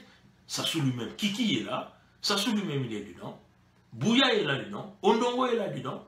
Peut-être les autres, les Okemba et tout ce monde. Mais c'est une longue liste. Ça, c'est ce qu'ils sont. Ils détiennent dans les paradis fiscaux. Sans compter des investissements qu'ils ont là, en République démocratique du Congo. Mathias Nzan le dit. Et ça, nous l'avons déjà dit. Nous l'avons déjà dit dans plusieurs de nos directs. Ils ont des investissements, énormes investissements. Même en Guinée, ils en ont. On a déjà dit. Ils en ont au Sénégal, au Bénin, au Togo. Au Sénégal, n'en parlons pas. Ils ont investi dans le domaine immobilier au Sénégal. Alors, chers amis, ils le font avec l'argent du Congo et ils veulent que le Fonds monétaire international puisse les aider. Comment? Voilà pourquoi Mathias Nzan le dit. Il faut donc revoir avec les partenaires du Club de Paris, Club de Londres, tous les partenaires, les bailleurs de fonds internationaux. Il faut que ces gens-là nous aident. Hein, parce qu'il faut le dire que parmi ces gens-là, il y a de ceux qui sont rentrés dans la fraude avec Sassou. Ceux qui sont rentrés les plus influents reçoivent de la corruption, l'argent de la corruption pour qu'ils continuent d'accepter ces conditions. Au lieu de penser au retour d'investissement de leur argent qu'ils ont investi au Congo, non, ils comptent maintenant à la corruption. Ils doivent nous aider. Hein, les plus conscients doivent nous aider à arriver à ça. Il faut que nous arrivions à revoir, à discuter les fraudes et pour pouvoir sortir le Congo afin que tout partenaire, tout créancier du Congo puisse continuer à recevoir son retour sur l'investissement. Sinon, ça sera difficile. Alors, chers amis, voilà, comme nous le disons, la décision est économique, la décision est aussi politique. Que les leaders du monde nous aident, que les créanciers nous aident à arriver à cela. Et les véritables créanciers qui pensent au problème du monde, au problème du Congo. Aujourd'hui, Sassou n'est plus la solution. Il y a deux choses. Nous, on est clair. Hein? On est clair. Si Sassou ne tombe pas, il faut le fusiller. Il n'y a rien à faire parce que vous ne pouvez pas détruire tout un peuple à cause d'un seul individu. Si vous avez assassiné Kabila Père Mondé Kabila, vous avez assassiné Lumumba, vous avez assassiné Thomas Sankara, vous avez assassiné plein de gens. Pourquoi vous les avez assassinés? Parce que vous pensez que ces gens-là étaient un frein à vos intérêts. Et donc Sassou ne représente pas un frein pour le peuple congolais. Ou ce sont vos intérêts qui sont plus importants? Alors, peuple du monde entier, leader du monde entier, le peuple congolais lance un véritable cri d'alarme, un cri de cœur pour libérer le Congo aujourd'hui et maintenant. C'est ça que nous sommes en train de demander. Nous ne demandons pas plusieurs choses. Bon, nous allons écouter la dernière section de la vidéo de Mathias Nzan. En tout cas, vous allez m'excuser, je vais simplement essayer de revenir sur ce que Mathias Nzan a dit sur Ntumi et Sassou. C'était nécessaire parce que nous voulons voir les gens de Ntumi réagir là-dessus. Parce qu'on en a marre de voir cette bouillabaisse qui est en train de se passer au Congo au nom des Congolais. Parce que pour nous, on s'en fout éperdument de Ntumi et Sassou. Nous voulons une véritable paix en Congo uni. Là où les Congolais sont capables de vivre tranquillement. Et que les mamans qui vivent dans les forêts ou dans les départements de Poul puissent vivre dans la paix et la sécurité tranquillement.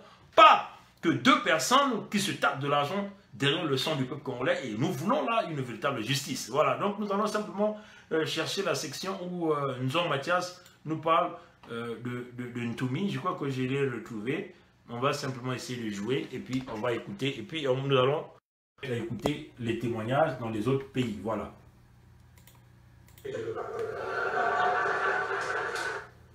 n'est pas en disant on va aller ramasser les armes, etc.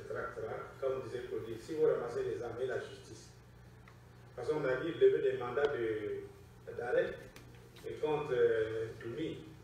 Mais ça ne suffit pas.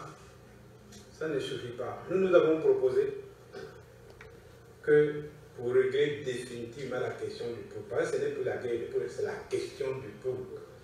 Il faut qu'on aille au dialogue, qu'on sorte de tout le dossier, qu'on dise comment ça a commencé. Le coup, ça n'a pas commencé seulement le 4 avril dernier. Ça a commencé depuis 1998, le problème du peuple. Il faut partir de 1998 pour savoir qu'est-ce qui se passe réellement. Et je suis sûr que vous connaissez la vérité. On la connaît, cette vérité-là. Pourquoi Saint-Mal ramasse des armes? J'ai déjà dit, je crois j'ai proposé ça avec l'autorité ici, il dit, mais pour mettre fin à la guerre de Poul, c'est simple, que l'armée se retire de Poul. Parce que Ntumi n'a jamais dit qu'il allait prendre les armes pour venir prendre le pouvoir à Brazzaville. Vous n'avez pas suivi ces revendications, vous avez levé le mandat d'arrêt et rétablissez mon parti dans ses droits et rétablissez moi-même dans mes fonctions. Vous connaissez ces fonctions? Conseiller du président de la République, chargé de... Et voilà. Ça veut dire que ce sont deux collaborateurs. Alors la collaboration a commencé quand? La collaboration a commencé quand? Seulement le 4 avril, là. Et alors, vous, les journalistes, cherchez à comprendre. C'est en comprenant qu'on veut, vous pouvez proposer des solutions pour mettre fin définitivement à la guerre du Poul. C'est un massacre inutile, un massacre orchestré à des buts inavoués. Ce n'est pas sérieux. Et je veux que la raison du Poul déterminé. Bon, voilà, donc vous venez là de la conclusion de Mathias Nzan. Vous l'avez tous entendu, un massacre. Moi, en tant que fils du Congo, je n'accepterai pas que les coupables de ce massacre puissent continuer à demeurer en liberté, qu'il s'agit du camp Sassou, du camp Ntumi. Il faut le dire, chers amis, Il faut mettre fin à ces genres de groupes mafieux qui se tapent de l'argent. L'un privilégie le pouvoir, l'argent, et l'autre, il privilégie ses avantages et ses privilèges, l'argent. Alors, et les victimes, ce sont les populations démunies. Et nous nous disons, on ne fait pas de la politique comme ça. L'Occident ne sacrifie pas ses enfants pour se cantonner au pouvoir ou pour de l'argent. Alors pourquoi nous devons le faire en Afrique? Voilà pourquoi nous demandons à Mme Bensouda de prendre ses responsabilités de procureur de la Cour pénale internationale de justice. Alors si vous ne prenez pas vos responsabilités, démissionnez donc de vos fonctions parce que vous êtes incompétente. Là, vous avez là une affaire. Ntoumi et Sassou sont des collaborateurs. Ils détruisent le Congo et nous nous disons non. Et nous voulons voir les gens de Ntoumi nous apporter la contradiction. Voilà.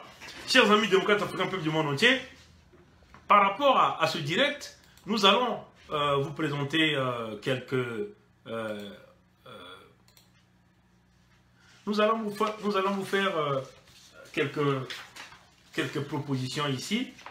Si nous essayons de regarder le cas du Congo, chers amis, c'est un peu ce qui se passait en Argentine. Hein. En Argentine, entre les années, on peut dire 2003 et 2015. Monsieur Nestor Kirchner était le président d'Argentine en mai 2003 jusqu'en décembre 2007. Il est mort en 2007. Et ce monsieur, étant président d'Argentine, il a mené l'Argentine dans une corruption énorme, chers amis, où les pourcentages, les commissions pour avoir un contrat public partaient de 15 à 50%. Donc la famille présidentielle, les gens autour se sont enrichis énormément. Ça a mis en difficulté les entreprises qui faisaient affaire avec l'Argentine. Et même les départements d'État américains, les services des finances se sont rendus compte que l'Argentine était un pays qu'on ne pouvait pas faire les affaires parce que la corruption avait gangréné. Ce sont les mêmes parallèles qui se passent avec le Congo. Et quand M. Nestor Kirchner meurt en 2007, c'est sa femme qui a pris les commandes du pouvoir. Sa femme a dirigé donc de 2007 à 2015. Elle a poursuivi avec les mêmes méthodes que son mari. Vous voyez, chers amis, on va simplement vous faire lire aujourd'hui l'article que nous avons pris sur ces méthodes où actuellement nous savons que le vice-président de ce pays est même en prison. Des chauffeurs de taxi qui étaient des militaires à l'époque sont devenus des taxis, ont témoigné face aux juges parce qu'il faut le dire que l'Argentine a mis en place maintenant des brigades anti-corruption, anti-fraude qui sont en train de traquer les politiciens, qui est en train de traquer tous les hommes d'affaires des compagnies qui font le business dans cette corruption, dans cette magouille. Vous voyez, chers amis. Et ce que les chauffeurs des taxis ont témoigné, que les chauffeurs des taxis ont dit qu'ils ont fait des transports, des valises d'argent liquide pendant des jours et des jours, et ça pendant de 2003 jusqu'en 2015. Des valises d'argent qui partaient dans des entreprises, dans des banques, qui partaient droit chez la famille, cette famille-là, Nestor Kirchner et sa femme Cristina Fernandez de Kirchner. Vous voyez, chers amis. Donc, si vous essayez de regarder, chers amis démocrates africains, peuple du monde entier, on va simplement vous montrer la photo de Mme Kirchner. C'est elle qui était la présidente, donc son mari qui a d'abord dirigé de 2003 à 2007. Elle a pris donc les fonctions de 2007 à 2015 et elle a poursuivi avec les mêmes systèmes dont la fraude, la corruption, où plus de 50% de commissions partaient au sein de cette famille pour avoir un contrat public. Et c'est ce que nous sommes en train de voir au Congo-Brazzaville, avec aujourd'hui le Parlement congolais qui venait de mettre en place, approuver le contrat de Orion Oil, qui est simplement dirigé par Sassou, parce que c'est Sassou qui est le propriétaire. Et éventuellement, on a mis quelques gens de couleurs différentes à la tête pour pouvoir embrouiller le peuple congolais. Et les commissions de corruption, nous le voyons encore avec Jean-Jacques Bouya, chers amis, qui, dans les grands travaux, se sont devenus des gens tellement riches en pillant l'argent du Congo-Brazzaville. Et chers amis, ce qui est grave, c'est que ce que vous venez de voir à Vienne, en Italie, là, le viaduc qui s'est cassé, qui a entraîné la mort quasiment de 40 personnes, pour ceux qui suivent les médias, ceux qui sont en Occident sont en train de le suivre. nous sommes en train d'arriver à cette catastrophe au Congo-Brazzaville, les chers amis. C'est ça la réalité. Le viaduc de Vienne qui s'est cassé, qui s'est écroulé par manque de maintenance, manque d'entretien. Des milliers de gens qui ont perdu la vie. Là où même les autorités commencent à parler de révoquer le permis d'entretien à la grande compagnie qui font les travaux d'entretien des autoroutes en Italie. Mais ça demande la prise de conscience. Mes chers amis, les mêmes catastrophes vont arriver au Congo-Brazzaville. Imaginez, ici, nous sommes en Occident, en Italie, manque d'entretien, le viaduc a cassé, des gens ont perdu des vies. Vous voyez, chers amis. Mais au Congo, le petit signal que vous venez de voir au stade Omnisport de Makelekele n'est qu'un petit signal, hein, là où la barrière de sécurité a cédé au niveau des gradins, où beaucoup de gens sont tombés. Même là, de grâce, c'est que Serge Ibaka est sorti de là vivant, parce que ces gens-là pouvaient tomber sur lui et éventuellement terminer sa carrière. Hein. Serge Ibaka qui est seulement le superstar du NBA. Oui, chers amis. Ça va se passer au Congo. Prenons le pont de Madinguka est là. Le pont de Madinguka est là. Le pont du Bakwilou, chers amis. C'est un pont qui avait été consulté, ça fait longtemps. Mais il n'y a pas d'entretien sur ce pont. Et il y a un compatriote qui a même fait des publications. Allez-y sur la page de Côte Matev, hein, tu parlais de Côte Matev. Il vous montre les fissures, hein, la rouille qui apparaissent. Donc, la rouille du métal qui apparaît sur de la structure, goudronnée ou sur du béton. Ça vous montre que le métal qui est à l'intérieur est déjà passé sous la fatigue, sous la corrosion. Donc, le métal est devenu à l'étape de la cassure. Vous voyez, donc, arrivé au bout de son système d'élasticité, donc c'est la cassure qui arrive. C'est ça la réalité. Et on va vous le dire, chers amis, dans les années qui viendront, le pont du Bakwilou va s'effondrer. On ne va pas s'arrêter là. Le pont de l'Oudima, si vous partez de l'Oudima sur Sibiti, il y a aussi un pont qui est là. Là-bas aussi, il n'y a pas d'entretien. Prenons tous les ponts au niveau de l'allée finie. Ça va se casser, chers amis. C'est ça la réalité. Parce que le programme de Bouya, dont les grands travaux, d'ailleurs le livre qu'il est venu vous présenter, qu'il est venu se battre la poitrine avec Sassou, que le Congo en chantier, n'est que de la poudre de piment, avec leurs partenaires chinois, qui ont volé en volume. Nous avons déjà fait des vidéos là-dessus. Repartez dans ces vidéos, vous allez comprendre comment ils ont construit le Congo. Tout ça, ça va céder parce qu'il n'y a pas de... Ils n'ont pas mis des fonds pour l'entretien de ces travaux. Alors, chers amis démocrates africains, le Congo en chantier, ce n'est pas, c'est une formule cachée. C'est en fin de compte le Congo en lambeaux. Et on vous le dit, après lui c'est le déluge, et nous approchons fermement vers le déluge. Alors, revenons à l'Argentine, cette famille qui s'est enrichie. Aujourd'hui, les Argentins ont compris. Les grands juges sont en train de travailler sur des dossiers. Des journalistes ont fait un travail de fond d'investigation, ont apporté des dossiers avec des preuves aux juges. Aujourd'hui, des vrais juges qui ne sont pas corrompus, pas comme le fameux Oba Blanchard que nous avons vu là.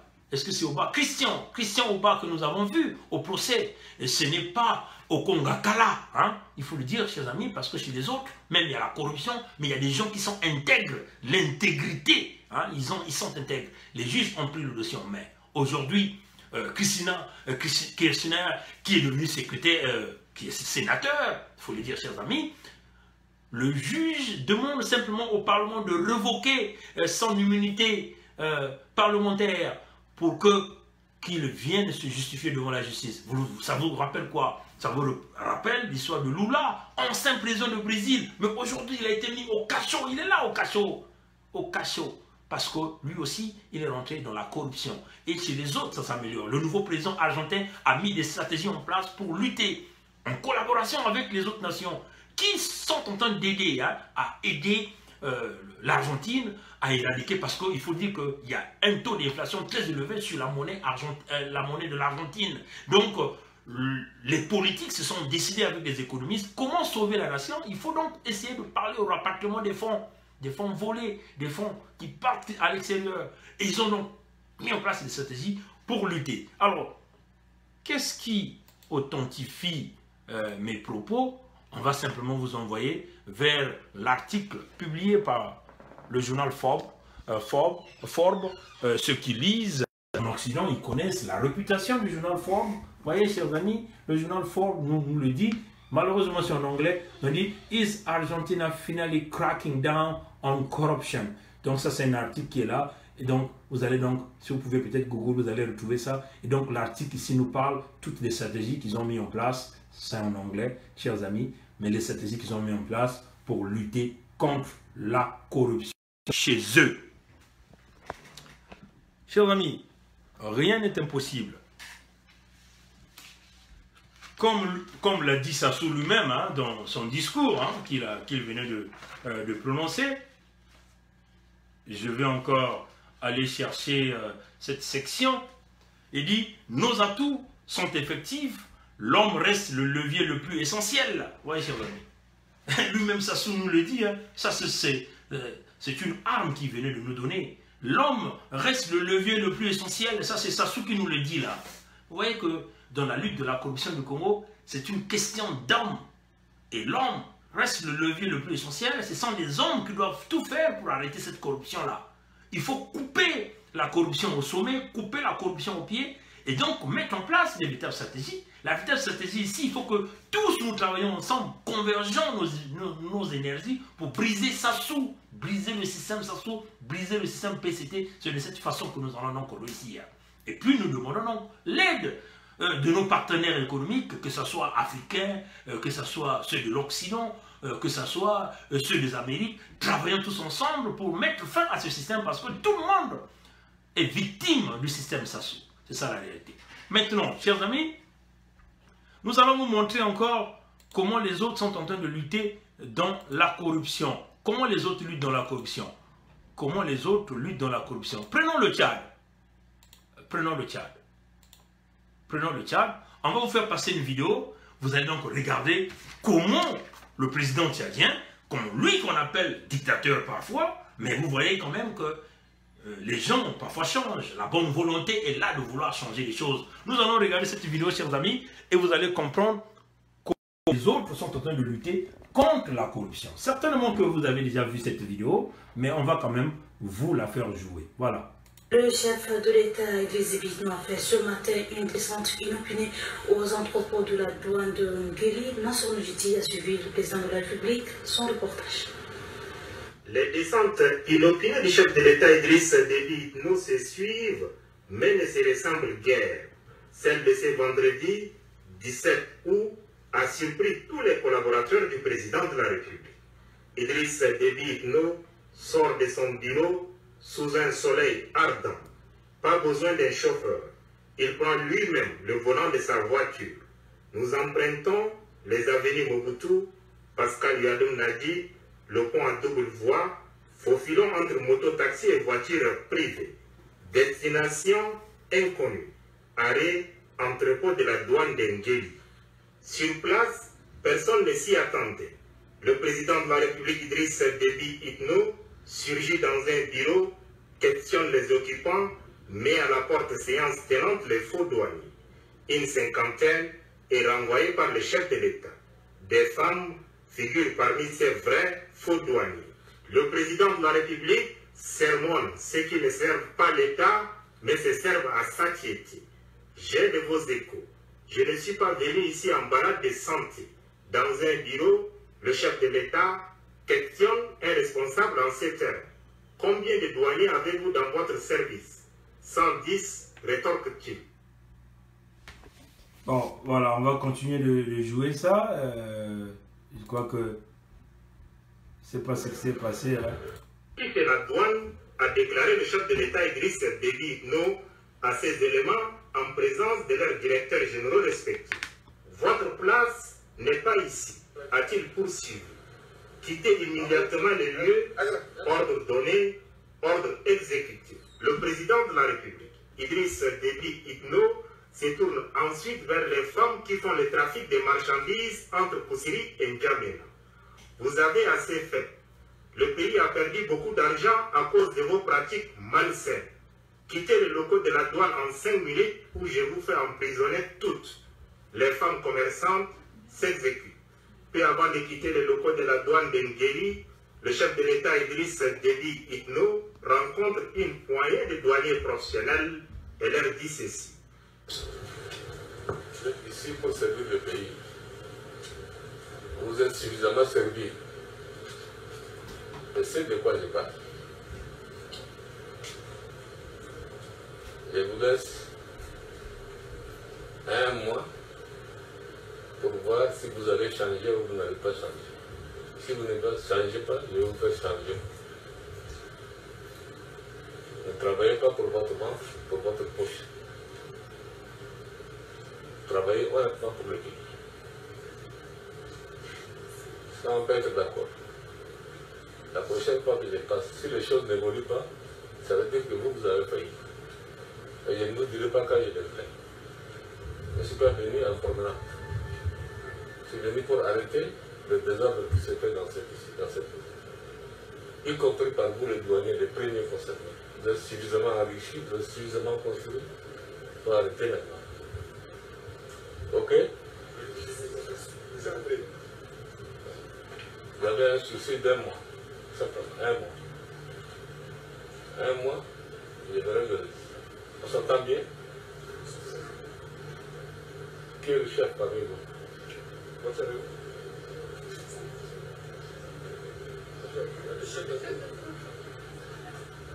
C'est vous? Changez la situation. Votre nom? Prenez son nom là.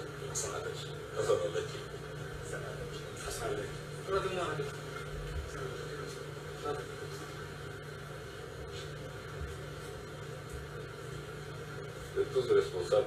Toi en premier. Sur le chemin de retour, le président de la République s'arrête au rond-point à double voie.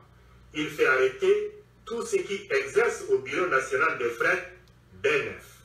La police de la circulation routière, qui n'était pas au courant de cette descente inopinée du chef de l'État Nguéli, se rattrapera au retour du cortège présidentiel. Une confidence. Journaliste que je suis, j'ai été pris au dépourvu.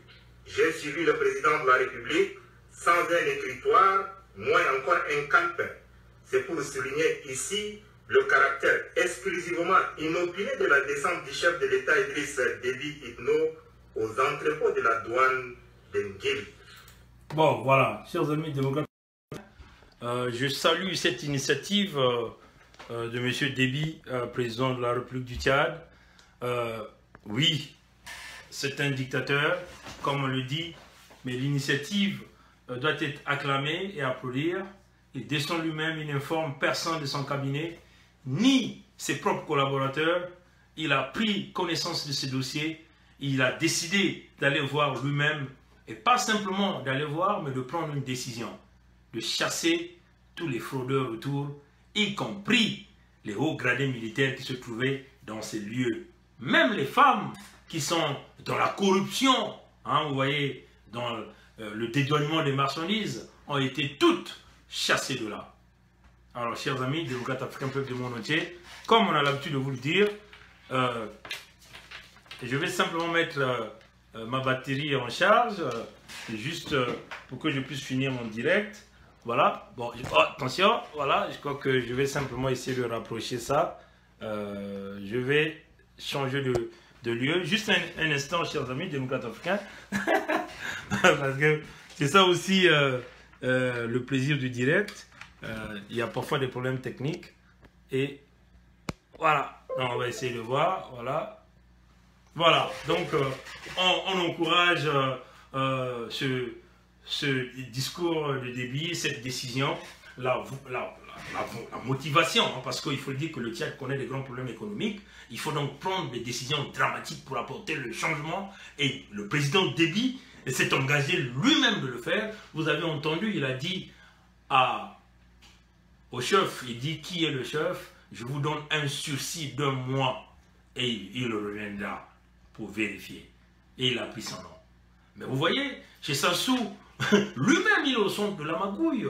Ses enfants sont au centre de la magouille. Il détient les multimilliards de l'argent du Congo. Mais ils s'en foutent éperdument. Vous ne pouvez pas voir le changement par rapport à ça. Maintenant, chers amis, ça c'était quelque chose à féliciter. Nous allons vous faire écouter 2 messages audio. Le premier, c'est celui de Christine Lagarde, que nous venions de recevoir ce matin. Qui est Christine Lagarde? C'est simplement la présidente ou la directrice du Fonds monétaire international. Et nous allons écouter ce que Christine Lagarde nous dit ici, chers amis. Donc vous comprenez que avec ce discours de Christine Lagarde, nous n'avons pas droit à l'erreur. Nous devons nous battre pour chasser Sassou de là par tous les moyens. Voilà. 150 millions de dollars, le Bénin, bon élève donc, contrairement au Congo-Brazzaville, on en parlait dans le journal, un audit sur la bonne gouvernance et la corruption doit être engagé par Brazza avec le soutien du FMI. Plus globalement, le constat c'est celui-ci, l'Afrique de l'Ouest sourit, l'Afrique centrale pleure.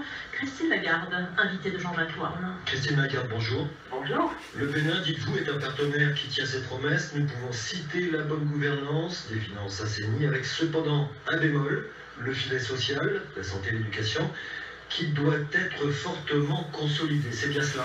Tout à fait. Le seul point sur lequel on a des réserves, c'est effectivement le filet de soutien social et les dépenses consacrées à la santé et à l'éducation.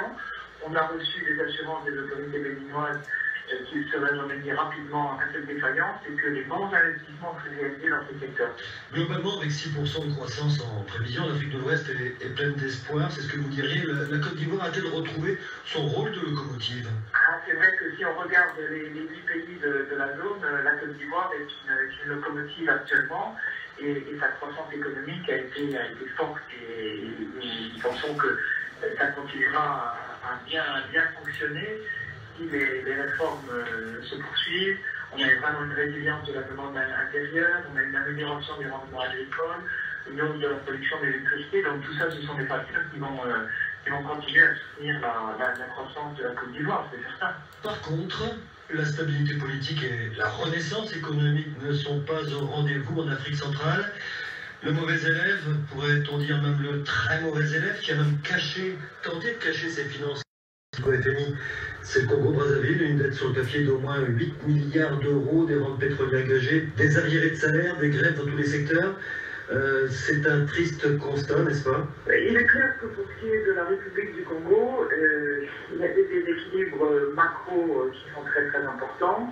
C'est un pays avec lequel nous avons maintenant engagé des discussions sur la base de ce qui est toujours l'exigence du FMI, c'est-à-dire livre ouvert, chiffres clairs et parfaite détermination de l'ensemble de la dette publique, parce qu'on ne peut pas entrer en relation avec un pays si on n'a pas une idée claire de la dette du pays. En espèce, il a fallu effectivement faire le point précis sur les engagements bilan et ambiant, si je veux dire. Donc de la transparence. Absolument. Moi, j'y suis particulièrement attaché parce qu'on prête l'argent de la communauté internationale, on joue un rôle de catalyseur parce que les investisseurs, autres, y compris institutionnels de type Banque mondiale, Banque africaine de développement, se fient à notre appréciation. Donc on est redevable de cette transparence et on l'exige de nos partenaires. Le FMI en 2018 fera donc bien une mission à Brazzaville. On sera engagé avec la République du Congo, sans aucun doute. Et je me félicite de l'engagement des autorités à faire un audit sur toutes les questions de gouvernance et de corruption avec l'aide du fonds. C'est une exigence dans le cadre de nos relations. On s'est trouvé dans des situations, je pense au Mozambique par exemple, où dans le cadre d'un programme qui avait été conclu, on a découvert une dette qui n'avait pas été révélée, des contrats qui n'avaient pas été pris en compte dans la comptabilité publique, on a suspendu le programme. Et on pratiquera exactement dans les mêmes conditions pour tout pays. C'était Warren Buffett qui disait que quand la mer est haute, on voit bien le particulier, quand elle baisse, on s'aperçoit ceux qui ont un maillot et ceux qui n'en ont pas. Les situations de crise financière, de difficultés économiques révèlent toujours les fragilités et les vulnérabilités des systèmes de gouvernance. On se trouve certains pays dans cette situation-là. C'est le moment aussi, surtout quand la détermination des politiques, c'est d'habiter le FMI à bord pour pouvoir assainir la situation, c'est le moment de prendre non seulement des bonnes résolutions, mais de les mettre en œuvre. On approche de la fin de l'année, j'espère que ça ne sera pas un dossier. C'est dans des promesses. Oui, il faut que les promesses soient tenues, c'est vrai. Alors le CFA, faudra-t-il y bouger, tôt ou tard, créer deux zones de convertibilité différentes? Ça, ce n'est pas au FMI de statuer. C'est vraiment l'avis. seul avis qui est le nôtre correspond à la mission qui est celle des faits. La seule condition qui pour nous est impérative, c'est celle de la stabilité financière. Si les pays concernés appartenant à chacune des zones monétaires souhaitent mettre en place un autre système, nous, notre recommandation très forte, c'est que quoi qu'il arrive, faut impérativement que ce soit très organisé, très planifié, structuré de telle sorte que la stabilité financière des pays ne soit pas mise en cause. La Banque mondiale a annoncé mardi qu'elle arrêtera de financer après 2019 l'exploration et l'exploitation de pétrole et de gaz. Donc c'était à l'occasion du sommet climat de Paris. Est-ce possible? Si la Banque mondiale prend ce genre d'engagement... Bon, voilà, chers amis, là vous venez d'écouter Christine Lagarde qui donne une parfaite note au Bénin, une parfaite note à la Côte d'Ivoire pour la relance économique de l'Afrique de l'Ouest. Et vous venez là d'écouter les propos de Christine Lagarde. Ça, c'est un audio que je venais de recevoir il y a quasiment, on peut dire, 45 minutes que je venais de recevoir. Ça vient d'un ami qui vient de me l'envoyer depuis Londres. Certainement, ça s'est passé sur RFI. Donc, allez-y chercher, vous allez retrouver le contenu. Vous avez là entendu le contenu de ce message. Comment... s'il vous plaît, arrêtez de m'appeler parce que vous me perdez le fil d'idées. Pour ceux qui sont en ligne, je vous en prie, arrêtez d'appeler. Laissez-moi terminer mon direct et vous allez donc, on va donc reprendre la conversation. Voilà. Donc, vous avez là entendu Christine Lagarde qui nous dit, bon, elle félicite la volonté des autorités de mettre en place des commissions de fraude. Mais écoutez, Madame Lagarde, on vous le répète, hein, on vous le répète. Vous n'allez pas faire les mêmes erreurs que votre prédécesseur a eu à faire, M. Dominique Strauss-Kahn, qui est allé signer des accords avec un régime dictatorial en effaçant la dette parce que, on le dit simplement, ça a été de la corruption pure et simple. Hein.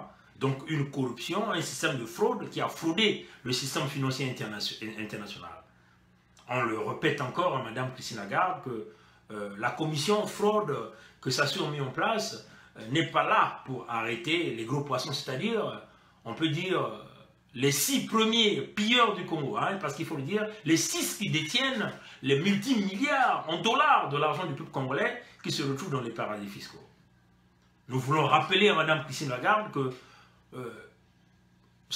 encourager les autorités qui se sont décidées de lutter contre la fraude, c'est une façon de leur demander de rapatrier les multimilliards de l'argent du peuple congolais qu'ils détiennent, qu'ils ont acquis illégitimement, illégalement, et qu'ils sont allés donc cacher dans les paradis fiscaux.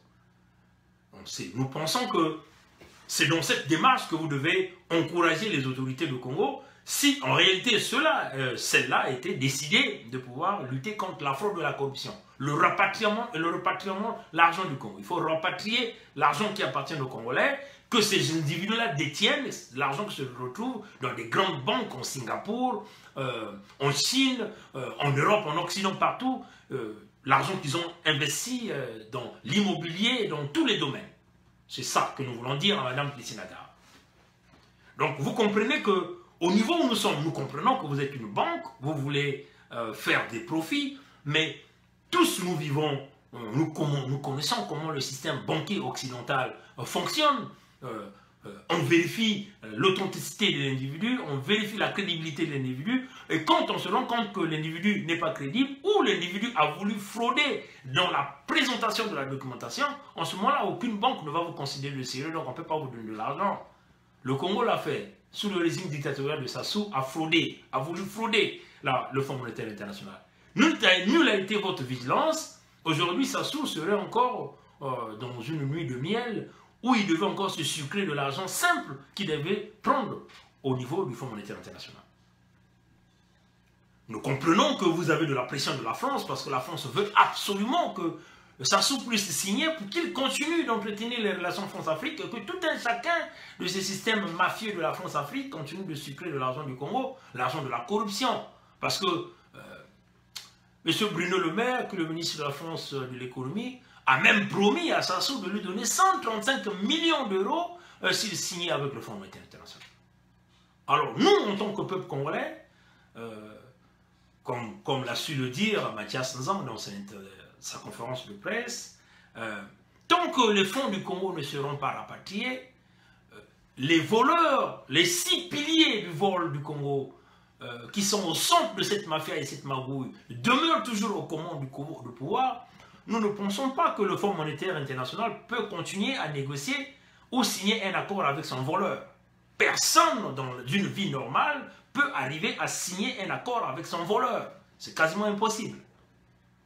Donc vous voyez que donner de l'argent à Sassou, ça sera une gifle du peuple congolais. Donc le Fonds monétaire international va contribuer à financer les crimes qui sont en train de se passer au Congo-Brazzaville. Et nous condamnons cela, nous disons non.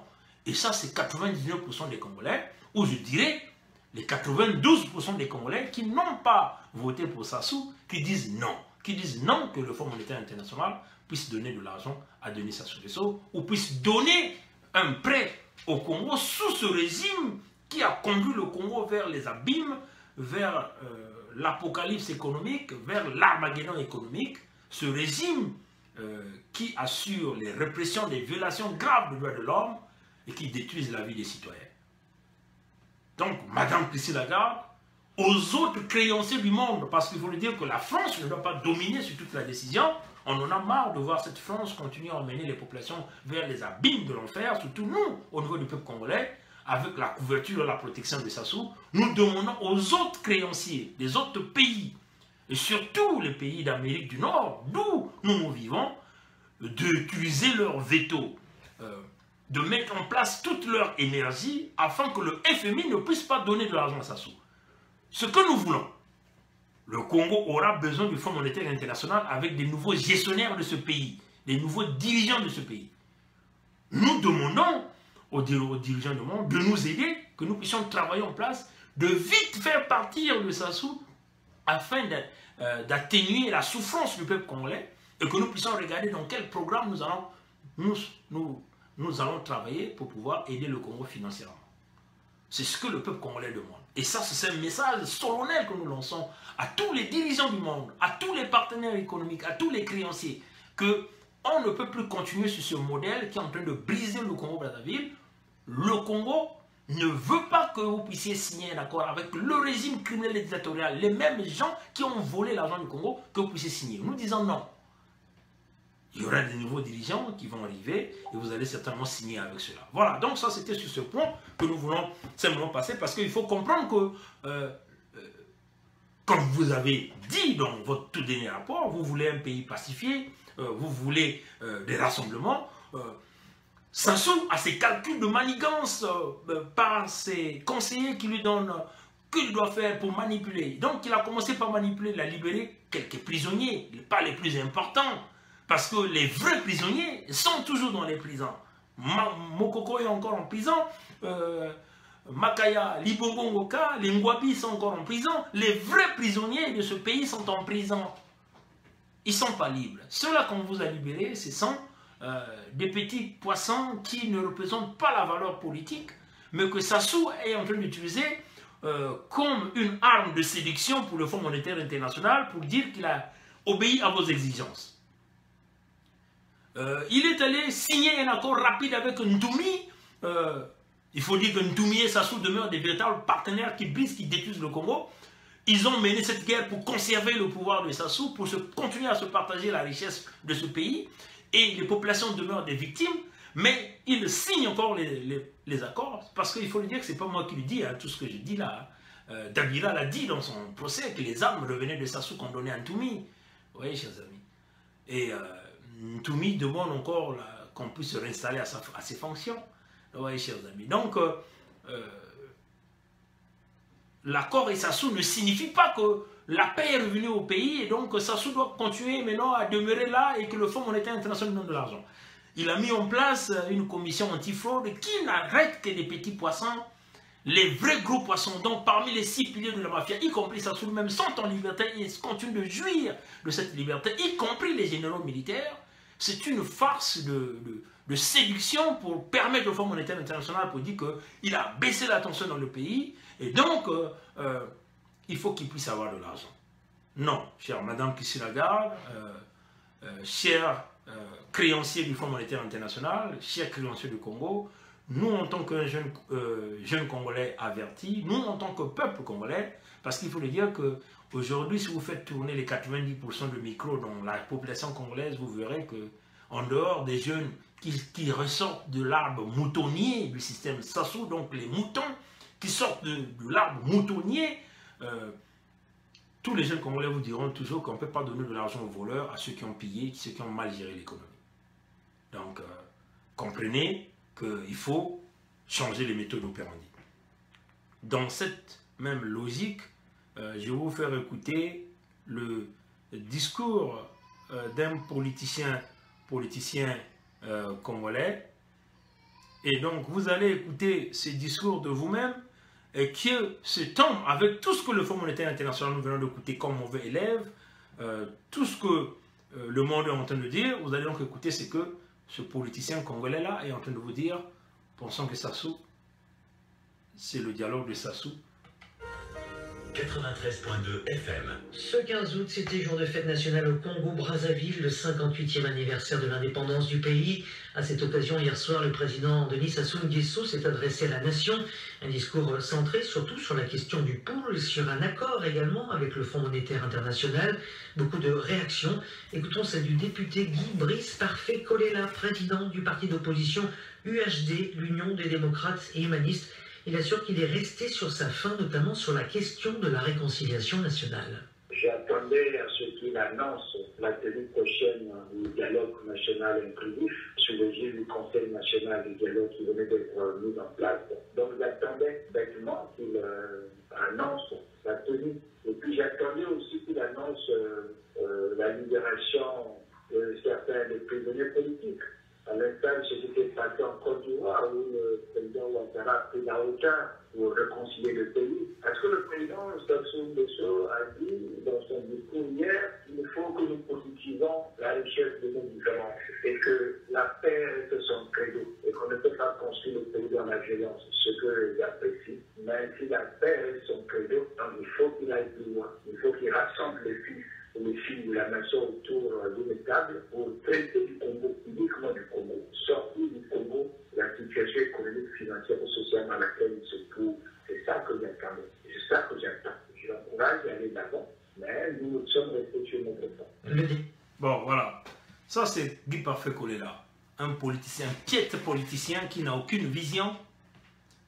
Il pense que c'est le dialogue sous l'égide de la Commission nationale de dialogue nommée par Sassou. Qui sont ces membres de cette commission?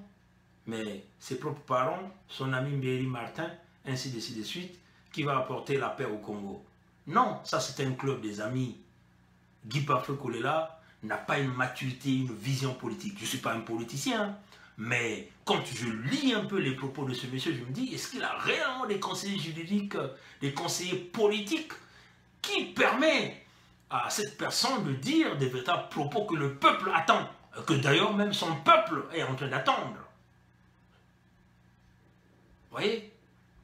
Il dit qu'il attendait qu'il annonce le dialogue national sous l'égide de la Commission nationale de dialogue qu'il a nommée. Qui a nommé la commission? Sassou.